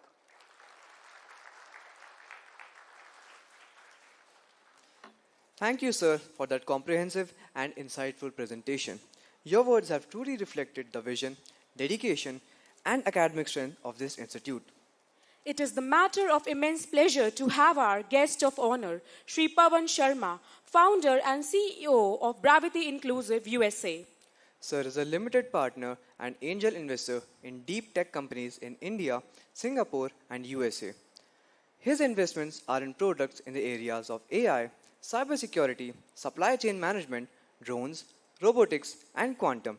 He sits on several boards and research organizations globally helping companies ride the digital wave while safeguarding from the future threats. Sir also mentors startups in the area above, helping in product validation and building global scale. Sir, I request you to please grace the stage and address the audience. Thank you so much. Firstly, respected dignitaries on the stage, namaskar to you. It's such a pleasure to meet you, and thank you, Dr. Goswami, to invite me always. It's always a pleasure. कल हमसे कोई पूछ रहा था कि आप हर साल जब भी ऐसा होता है, तो how do you make time to come to Lucknow from the US? तो मैंने उन्हें यही कहा था कि 2 चीज़ें हैं.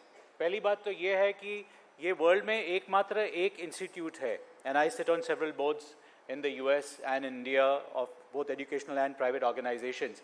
This is the only institute that I see in the world that has got cyber, i.e. technology, law and forensics under one roof, which is very, very important as you go into the market. So I think happiest congratulations to the, I think first to the Chief Minister of Uttar Pradesh, and the second is to the entire, the erudite over here.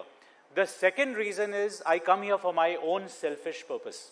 And that selfish purpose है कि जब भी मैं यहाँ आता हूँ, चाहे वो 2 दिन का कार्यक्रम हो या 3 दिन का कार्यक्रम हो, हमें नहीं पता कि आप हमसे कितना सीखते हैं, लेकिन हम इतना जरूर बता सकते हैं कि हम यहाँ से सीख के बहुत जाते हैं, क्योंकि हर कोई आने वाला जो पैनल पे है, स्टेज पे है, वो इतनी अच्छी हमें इंसाइट्स देता है इंडस्ट्री में क्या आ रहा है, क्या नहीं आ रहा है, एकेडेमिया से. लॉ मेरी फील्ड नहीं है, फोरेंसिक्स मेरी फील्ड नहीं है, लेकिन हम जब यहाँ से जाते हैं, ट्रस्ट मी, हम कहीं से जाके हम जब किसी को मिलते हैं तो हम एटलीस्ट 1% या 2% उस बारे में बात कर सकते हैं और इंडस्ट्री से रिलेट कर पाते हैं. So that's the second thing. The third thing I would like to say is, beyond the 2 things, I'll add this is that the students that I see over here are extremely intelligent. And I'm not saying it because I come here every year. Obviously, the cutoff of getting these students into this institute is pretty high. You are 5 percentile of the top-notch, any entrance exam that comes to. So obviously, you have the intellect. The point that I always keep saying is, how do you use and apply this intellect to the field? So therefore, this morning as I was saying, how do you ensure that you follow the process? How do you ensure that you understand data? चाहे आप forensics में हो, चाहे आप cyber security में, चाहे आप किसी चीज़ में हो, right? And I'm very, very sure each one of you is going to be extremely successful. My offer of last year still holds good. And the offer was that if you come out, if you identify a white space, and I explained this morning what is a white space. If you identify a white space and you come out with the business model, I will give you the first check. That check is still lying with me, right? It's blank and it's unsigned. The day I get that, the check will be signed. And I'm sure UPSIFS will make the best of that. Not only that, I will go further. I will also help you in getting further investments to ensure that you guys become entrepreneurs. India needs entrepreneurs. Only 10% of the people in the country are employed. 90% are what we call as unorganized employed.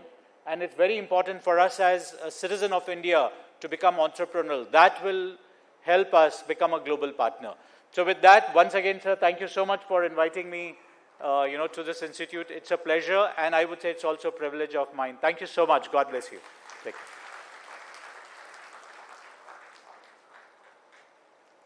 Thank you, sir, for your encouraging and thought-provoking words. Your insights into innovation and entrepreneurship are deeply valued. It is my privilege to introduce Professor Shubhini A. Sharaf, Director, Naipar Rai Bareilly. With over 30 years of academic and research excellence, she pursued her B Pharma, M Pharma and PhD from Hari Singh Gaur University and has authored 175 plus high-impact publication along with the several books. She was featured among Inspirational Women Leaders in STEM 2024 and has contributed significantly to national policy frameworks including Science, Technology and Innovation Policy 2022. I now invite ma'am to share her esteemed views with us.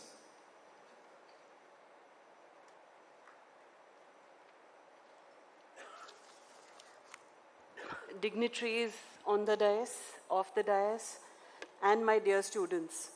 It's indeed an honor and a pleasure to be standing here, and this is my first visit to this auditorium, and let me tell you, I'm very, very impressed that for an organization which is just 2.5 years old, to have a facility like this one, it's very rare, and I think that many very old institutions in the city and in the state may not have an auditorium like this one. I'm sure that the science labs and the other labs which Goswamiji has been talking about would also be something similar, state of the art. Some are in the making, some have already been put in place. So I'm sure that the future of this organization is very, very bright. For me, forensic science dates to a word which I learnt about way back in the 1980s, the mid-80s, which is when I started my pharmacy education from Sagar University. Incidentally, Sagar University is the university in India from where criminology and forensic science started. And so it was that course which told us that there is some such field. And of course, you have all these movies and serials which tell you about that one person who is able to crack the code, who is able to tell you about the DNA, the hair sample, the other samples that are taken up, how they are analyzed, and how our latest CID, I think, whereas there is one doctor who is always the person behind cracking the code in that serial. So for us as laymen, of course, these things look very interesting. And when you take a deep dive into science, then these demystify. You get to know how exactly these things are done and where you can find a place in this. What is it that you can contribute to this area? So with this one more thing that amazes me is the number of degrees that your founding director has. Somebody who's in the police force, he's not in academics, and then 2 PhDs here, 1 PhD, and we've been struggling. How he's able to do 2?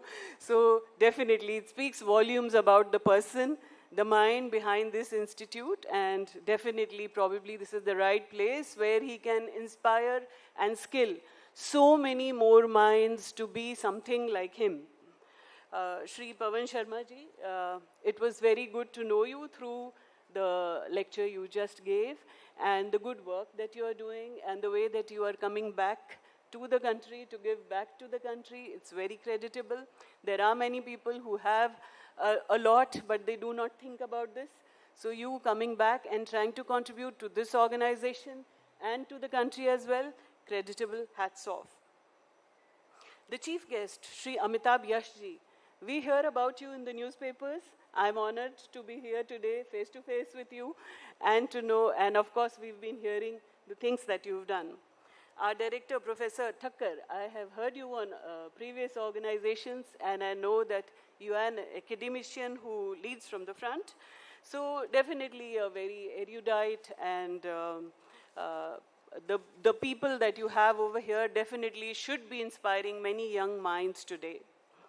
So today, we are going to, as an institute, National Institute of Pharmaceutical Education and Research, NIPER, Raebareli. There are 7 NIPERs in the country. We are one of them. And I think in central India, we are the only NIPER. And ours also is an organization very similar to yours. We also have a 50-acre campus about to be dedicated to the nation, most probably by the Honorable Prime Minister. So definitely, we are also taking baby steps the way that this organization is taking. So today, as we come together with this MOU, I think that it will be like a lifting of silos.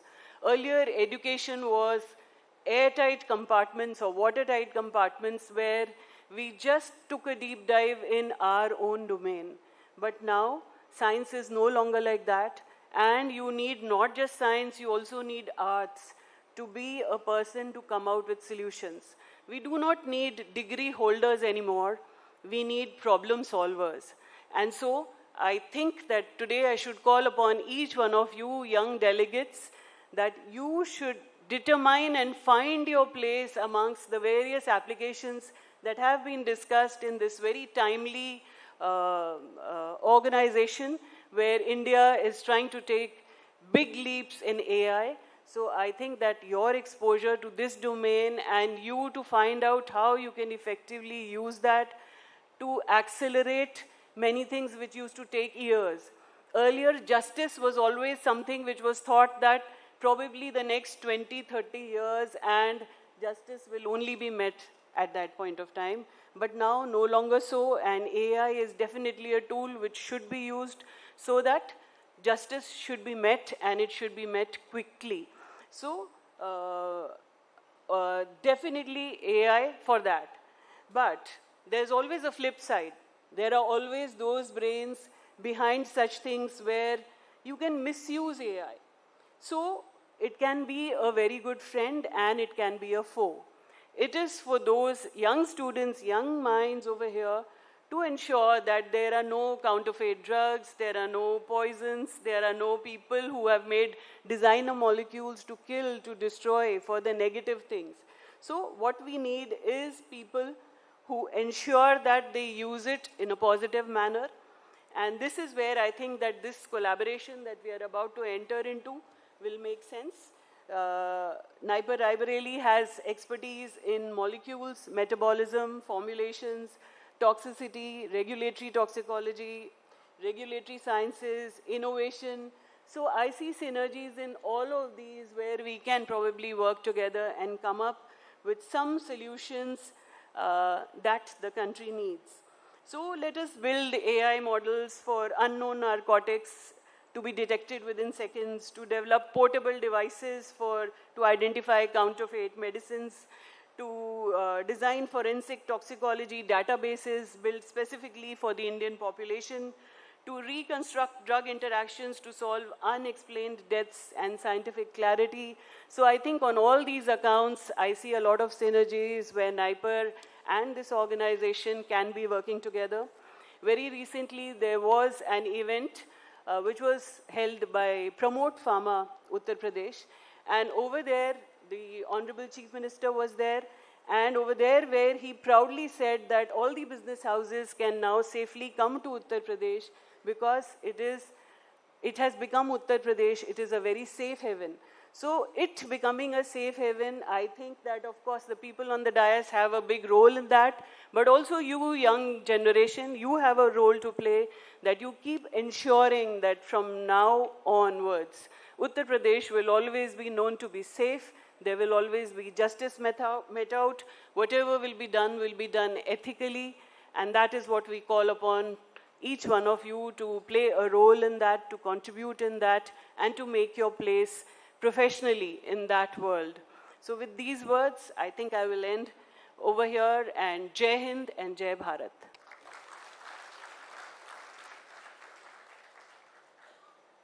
Thank you, ma'am, for your gracious and enlightening address. Now, it is my privilege to introduce Professor Mahesh G. Thakkar, Director of the Birbal Sahani Institute of Paleosciences, Lucknow, under the Department of Science and Technology, Government of India.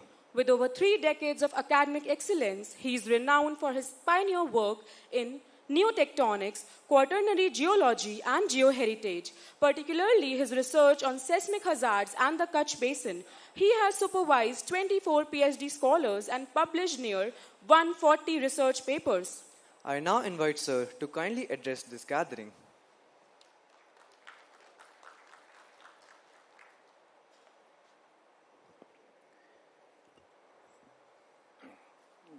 Good afternoon. Jai Shri Krishna. Paramadharaniya Chief Guest Amitabh Ji, the Director Professor G.K. Goswami Ji, Pawan Kumar Ji, and Madam Sarab Ji.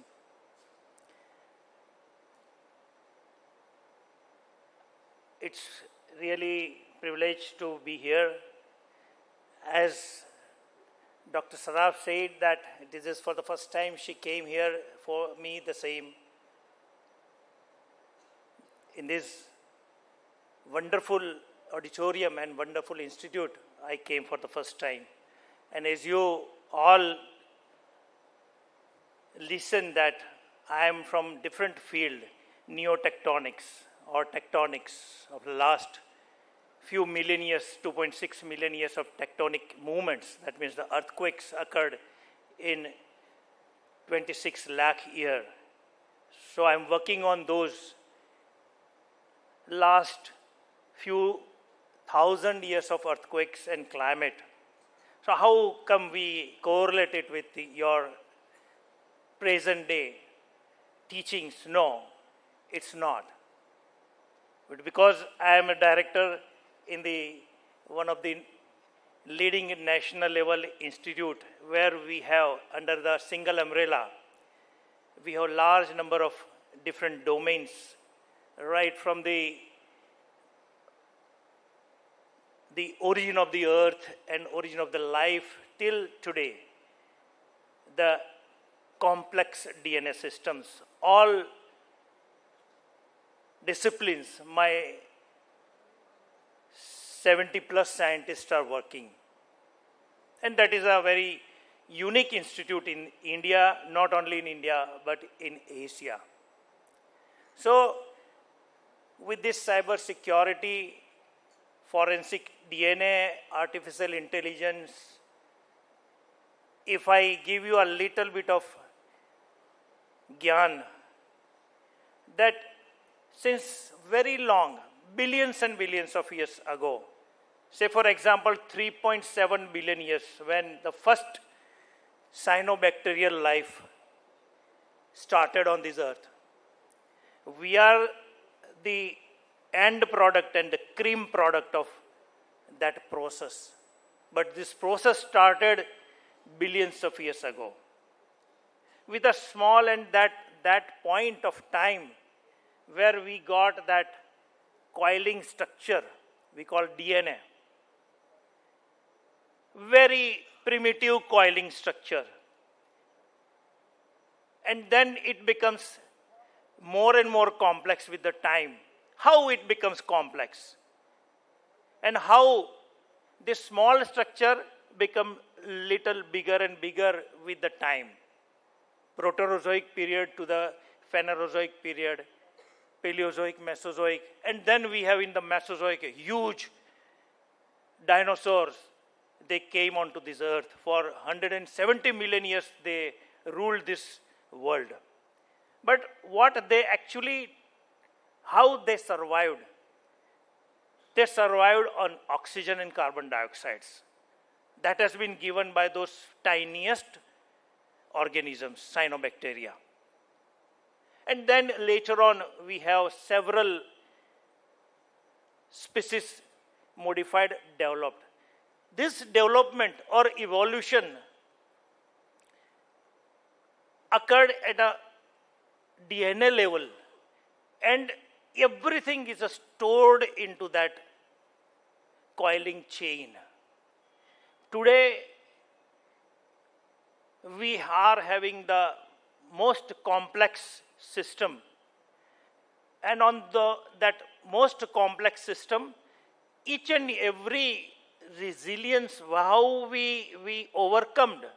Now I come to the human evolutions. Last 400,000 years, Neanderthals to Homo sapiens, seven species were there. And out of that 7 species, only Homo sapiens ruled. The others were defeated, and we are the end product Homo sapiens. In last, just lived 5 million years, but I am now talking about only 400,000 years, 4 lakh years. Many glacial and interglacial periods, climatic catastrophes and tectonic catastrophes occurred, and we survived. Out of huge catastrophes like entire world, only 10% organisms, marine or continental, they survived. How did we survive? How did those Homo sapiens and beyond that other reptiles, they survived through catastrophes? That information is stored in the DNA. And that is how we use this system in last 400,000 years. And if I talk about last only 40,000 years, when the human being, our Homo sapiens, the great turning point is called the 40,000 years. Why? Because cognitive development started. All physical development we did, but cognitive development, when it started, everything is changed. So 40,000 till today, there is a great leap. So everything is stored in that DNA. And now we are looking for where the resilience is. And now if I come to the present day, we overcome the jet era, we overcome the cyber era, now it is AI era. And in the AI era, all of you are working meticulously. In the AI era, I have heard that one country in Europe, the Prime Minister is AI. So what will be the future? There are ministers, they are appointing, AI Prime Minister is appointing the ministers, and that also AI. No physical human figure is there, only AI and robots. Because the human being is defeated now by AI. So next era will be tremendously hazardous, or maybe it is a positive way. We will be in a better future. We are thinking to go, because now at around 40,000 years ago, we have 1 million of population. Homo sapiens were 1 million, 10 lakh. And now we have 8,000 million souls. 8,000 million. 8 billion souls are there on this earth. And we are still growing and growing. What will happen to this entire planet? Do we really have the solutions? Do the AI has the solutions to live and to explore and utilize the resources of this planet sustainably? I think the AI and others, of course, this particular workshop is different, but everything is same at one point. So we have to think about it, because the more we grow in electronics, cyber system and AI, more and more crime systems, because एक side भगवान है, एक side दानव है. So जितना हम भगवान भी आगे बढ़ते हैं, दानव भी आगे बढ़ता है. As we have very good softwares to control the system, we have the virus, of course. So when we develop the software, we have to develop the antivirus system also, because there are viruses. So we have to think that what would be the future. So keeping the entire planet habitable for the next few hundred generations, what our ancestors did since last thousands and millions of years, we should also think, not like an escapist, that we should go to the other planets, find out other planets. Of course, that is one of the realities. Elon Musk or others working to go or escaping from this planet to find out the other planets, which is more habitable. But पृथ्वी जैसा ऐसा कोई habitable planet आपको मुफ्त में मिलने वाला नहीं है, जहां हवा पानी इतना अच्छी तरह से मुफ्त में मिलता है. इनको अगर हम सस्टेनेबली यूज करें तो फ्यूचर बुरा नहीं है.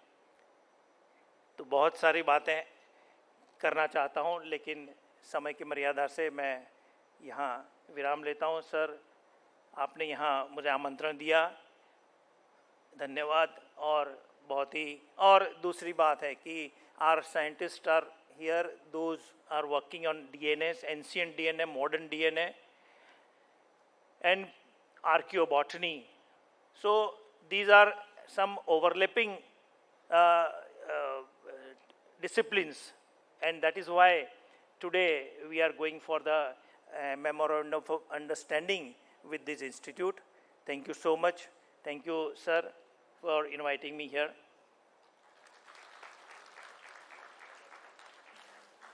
Thank you, sir, for your inspiring words and thoughtful reflections. We now move towards a significant moment of today's ceremony, the exchange of Memorandum of Understanding. This exchange symbolizes institutional collaboration, academic synergy, and a shared commitment towards research, excellence, and capacity building. The first MOU is being signed between UPSIFS and the National Institute of Pharmaceutical Education and Research, Raebareli. NIPER is one of India's premier institutes in the field of pharmaceutical sciences and research. This MOU between UPSIFS and NIPER aims to foster meaningful collaboration in the areas of forensic toxicology, pharmaceutical analysis, and scientific examination. I now request the respected directors of UPSIFS and NIPER Raebareli to kindly proceed for the signing and exchange of the Memorandum of Understanding.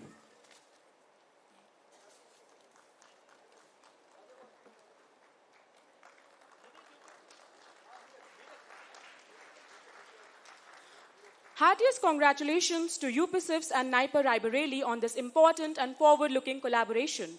The second MOU is being signed between UPSIFS and the Birbal Sahani Institute of Paleosciences, Lucknow, one of country's most prestigious and internationally recognized research institutions. Through this MOU, UPSIFS and BSIP aim to establish a unique and forward-looking scientific partnership in the domains of ancient DNA analysis, archaeoscience, and advanced forensic research. This collaboration is expected to strengthen interdisciplinary research and promote scientific innovation. I request the directors of UPSIFS and BSIP Lucknow to kindly sign the exchange of the Memorandum of Understanding.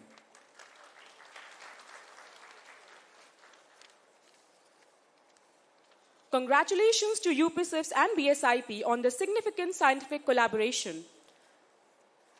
As we are in this nascent stage of the institution, hardly 2.5 years old, we are growing rapidly, both academically and administratively, with strong technical integration.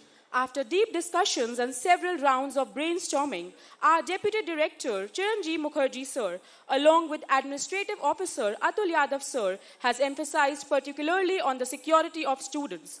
Along with his team, Dr. Neha Singh and two BTech students, Harsh and Aditya Mishra. With this focus, we are launching a holistic app, Shadow, our safety and support application. A shadow that responds instantly. A shadow that protects before problem escalates. It will include multiple features such as SOS call and message and WhatsApp messages facilities, securing student data management, real-time tracking, and parental approval. Before we proceed with formal launch, I request everyone to kindly turn their attention to a short teaser of app. Your college could run smoothly without registers, WhatsApp chaos, or endless paperwork. Every college struggles with the same problems. Manual attendance wastes time. Leave approvals get delayed. Timetables are lost in WhatsApp groups. Notes are scattered. Results are confusing. Student queries go unanswered. This outdated system creates confusion, inefficiency, and stress for students, teachers, and parents. Our college don't need more effort. We need a smarter system. Ladies and gentlemen, you are not ready for this. Introducing a complete college management app. Get ready.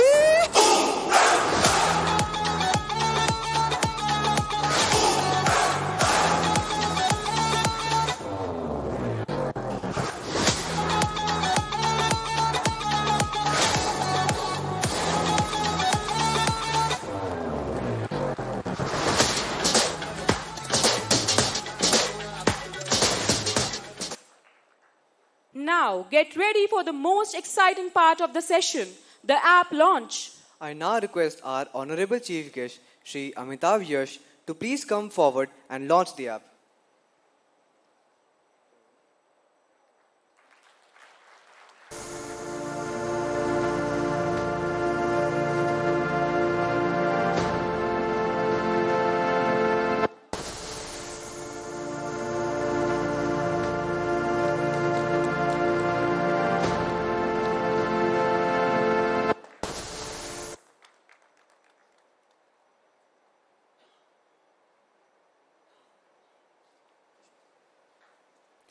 Thank you, sir.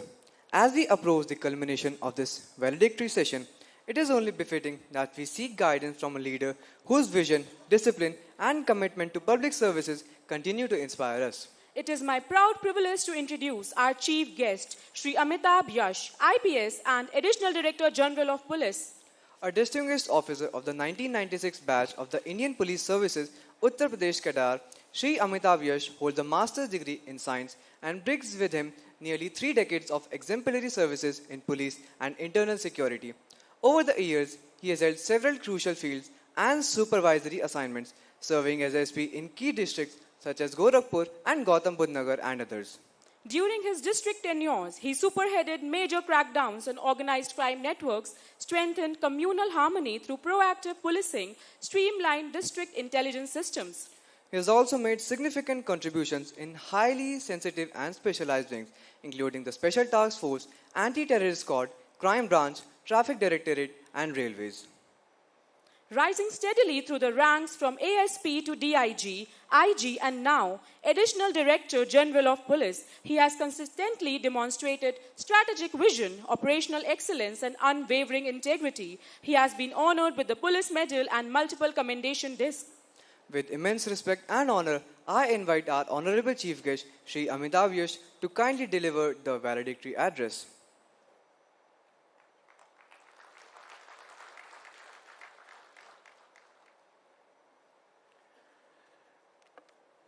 Good afternoon, everyone. It's indeed a very humbling experience to be in the midst of this august gathering. With us, we have our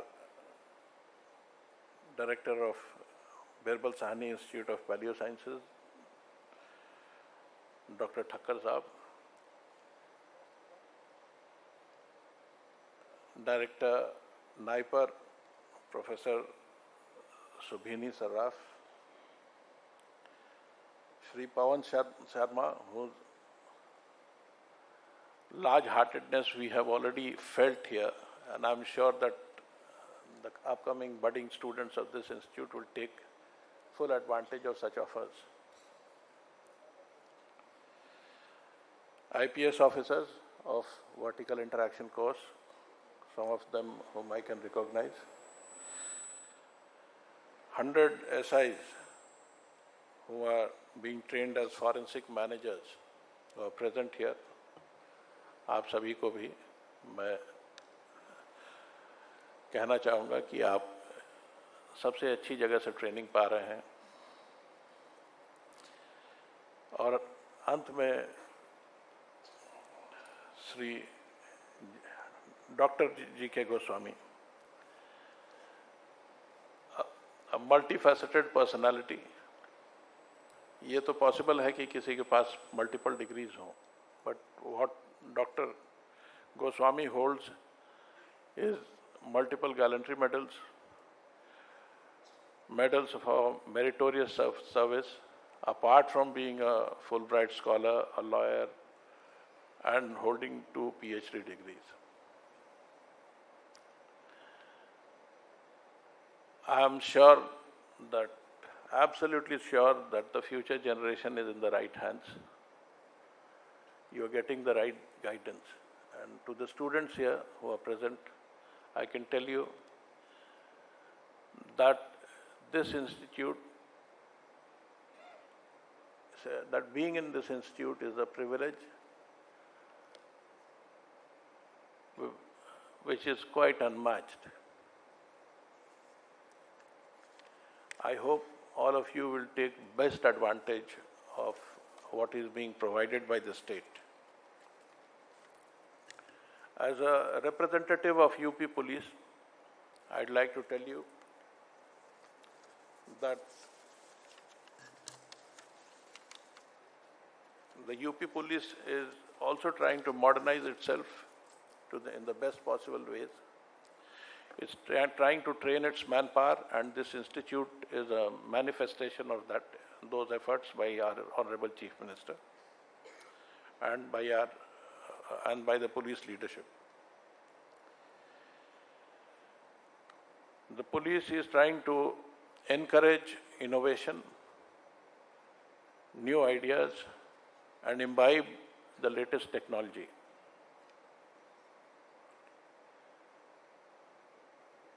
And we are trying to make sure that the technology is available to the man, our man on the street, the beat policeman, the sub-inspector and inspectors who are carrying out investigations. And we're trying to develop advanced tools which will help help everyone in the process.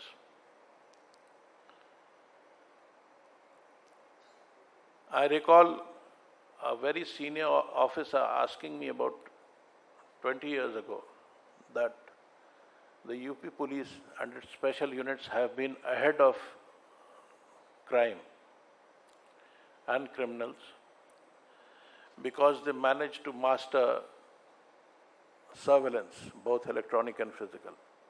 So what is next?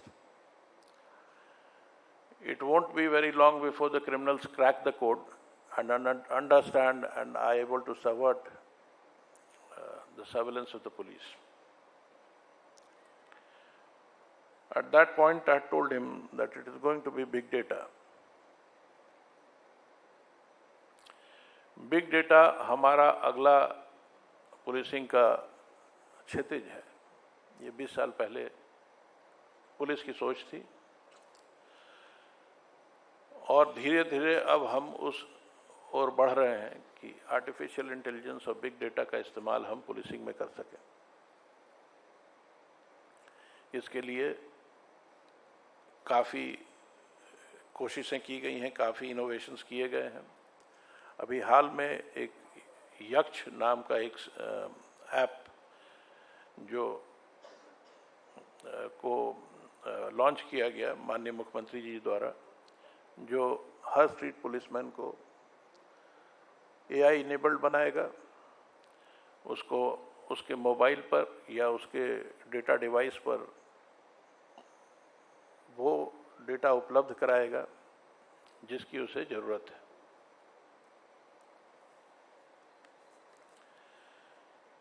इसके साथ ही इस app में एक large language model की भी व्यवस्था है जिसको हमने विभाग ने क्राइम GPT का नाम दिया है. जो भी इंफॉर्मेशन हमारे सर्वर्स में उपलब्ध होगी उसको सिंपल लैंग्वेज में कलेक्ट करके ग्राउंड लेवल पुलिसमैन को उपलब्ध होंगी. हाल में ही आर्टिफिशियल इंटेलिजेंस का वृहद इस्तेमाल क्राउड कंट्रोल में भी किया गया. महाकुंभ में 2500 से अधिक कैमरों का इस्तेमाल रियल टाइम क्राउड की काउंटिंग, उनके सर्च के अलर्ट, स्मोक डिटेक्शन इत्यादि में किया गया, जिससे क्राउड के बारे में रियल टाइम इंफॉर्मेशन कमांडर्स को, कमांडिंग लेवल ऑफिसर्स को मिल रही थी. इसी प्रकार का इस्तेमाल फेशियल एनालिसिस का हमारे जेलों में भी हो रहा है. 70 जेलों में फेशियल रिकॉग्निशन सिस्टम के माध्यम से हम आने जाने वाले लोगों, जेल में बंद कैदियों की लगातार उनके मूवमेंट्स की लगातार एनालिसिस करते रहते हैं. साइबर सिक्योरिटी में यूपी पुलिस ने बेस्ट प्रैक्टिसेस को अपनाया है और इस पर लगातार अपने कर्मचारियों को ट्रेनिंग दे रहे हैं. साइबर पुलिस स्टेशंस के लिए भी लगातार ट्रेनिंग दी जा रही है ताकि जो हमारा पब्लिक इंटरफेस है वो साइबर क्राइम को हैंडल करने में सक्षम हो.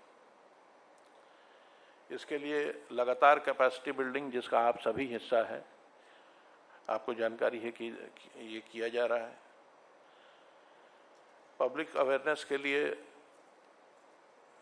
भी लगातार वर्कशॉप्स कराए जा रहे हैं, जिसको हमारे सीनियर मोस्ट ऑफिसर्स भी उसमें पार्टिसिपेट करते हैं.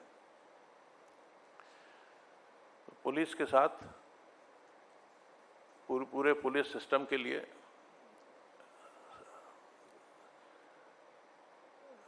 आर्टिफिशियल इंटेलिजेंस के फोरफ्रंट पे रहना अत्यंत आवश्यक है। अभी जैसा हमारे डायरेक्टर साहब ने भी कहा कि क्वांटम कंप्यूटिंग, आर्टिफिशियल इंटेलिजेंस, ये हमारे लिए नए अपॉर्चुनिटीज़ तो दे ही रहा है, हमारे लिए नए चैलेंजेस भी पैदा करेगा। जब क्वांटम कंप्यूटिंग और आर्टिफिशियल इंटेलिजेंस का मैरिज होगा, जब ये दोनों साथ आएंगे, तो आज के दिन ये प्रेडिक्ट करना मुश्किल है कि वो उसका रिजल्ट क्या होगा।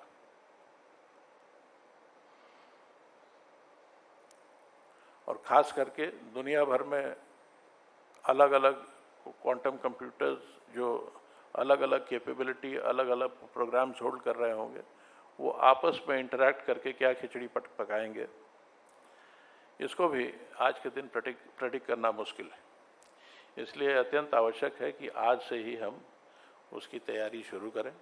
और इसका विजन जो हमारे डायरेक्टर साहब ने रखा, अत्यंत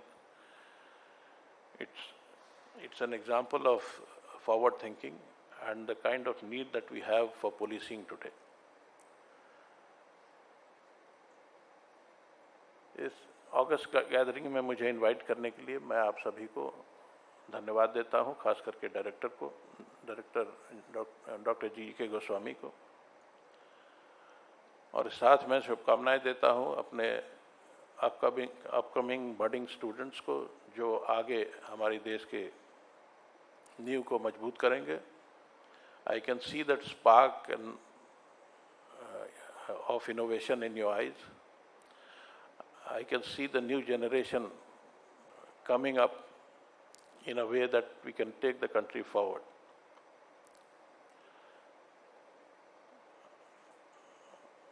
So my best wishes are with you, and with that I'll end my speech. Thank you. Jai Hind.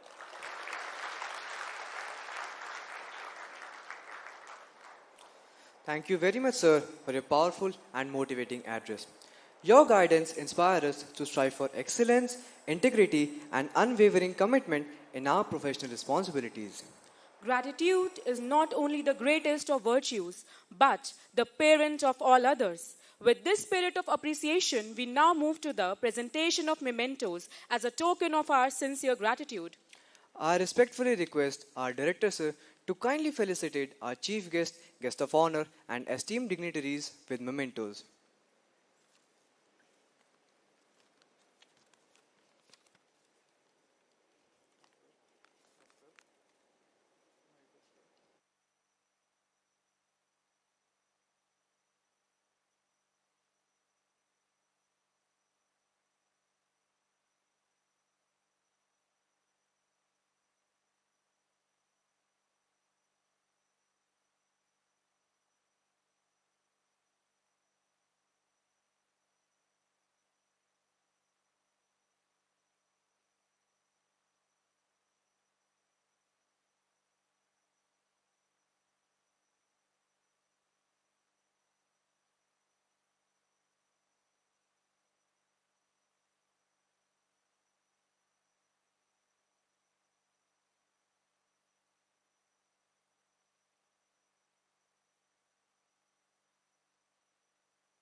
Thank you, sir. These mementos symbolize our deep appreciation and heartfelt gratitude for your esteemed presence and guidance. I now request Shri Hemraj Meena, DIG UPSIFS Lucknow, to kindly deliver the vote of thanks.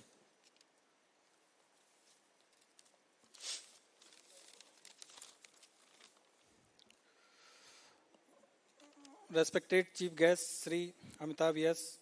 Sir, ADG LO and STF, respected Director Shri GK Goswami Sir, Additional Director Shri Rajiv Malhotra sir, DD Adam Jitendra Srivastava, DD Academic Chiranjeev Mukherjee, Administrative Officer Atul Singh Yadav, Manjil Seni Madam, Satish, and other distinguished dignitaries on dais, esteemed speakers, honored delegate, students, trainees, and ladies and gentlemen, and friends from print and electronic media. At the successful conclusion on this 2 days conference, it is my proud privilege to propose the vote of thanks. Over the past 2 days, we have engaged in meaningful deliberations, insightful talks, panel discussions, and forward-looking perspective. The exchange of ideas, expertise, and experiences has not only enhanced our professional understanding, but also strengthened our collective commitment to excellence and innovation. I extend my sincere and heartfelt gratitude to our Honorable Chief Guest for today's valedictory session, Shri Amitabh Vyas sir, for gracing this occasion with the esteemed presence. Your visionary address, valuable guidance, and words of encouragement have truly inspired all of us and set a clear direction for future action. I also want to express our deepest sense of gratitude to our Honorable Chief Guest of the yesterday's inaugural session, Shri Sanjay Prasad sir, ACS to Honorable CM and Home Department, for his gracious presence in inaugural session of this conference. Yesterday, the Chief Guest sir also inaugurated the Institute's Synergy Gym and Innovation Center.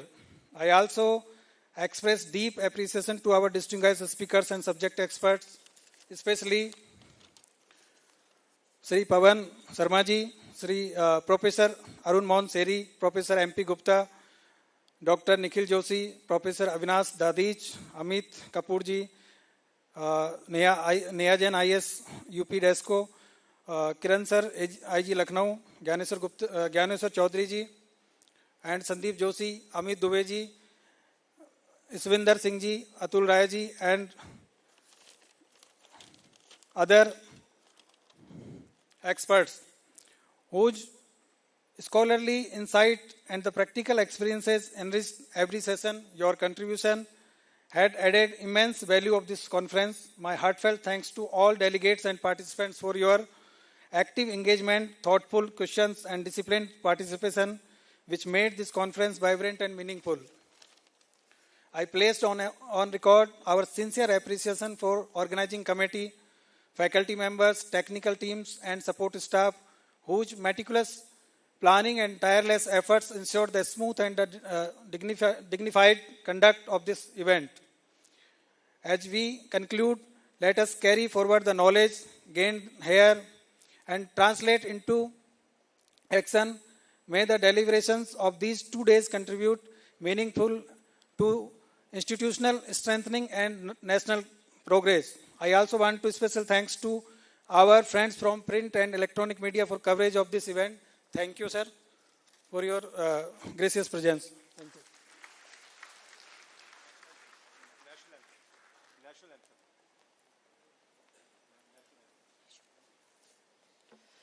Thank you, sir, for expressing gratitude on behalf of the entire institution. Before we formally conclude this August gathering, let us stand together in unity and pride to honor our nation.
With this, we formally conclude the valedictory session of this 2-day workshop. As we bring this enriching workshop to a close, we express our heartfelt gratitude to everyone present here.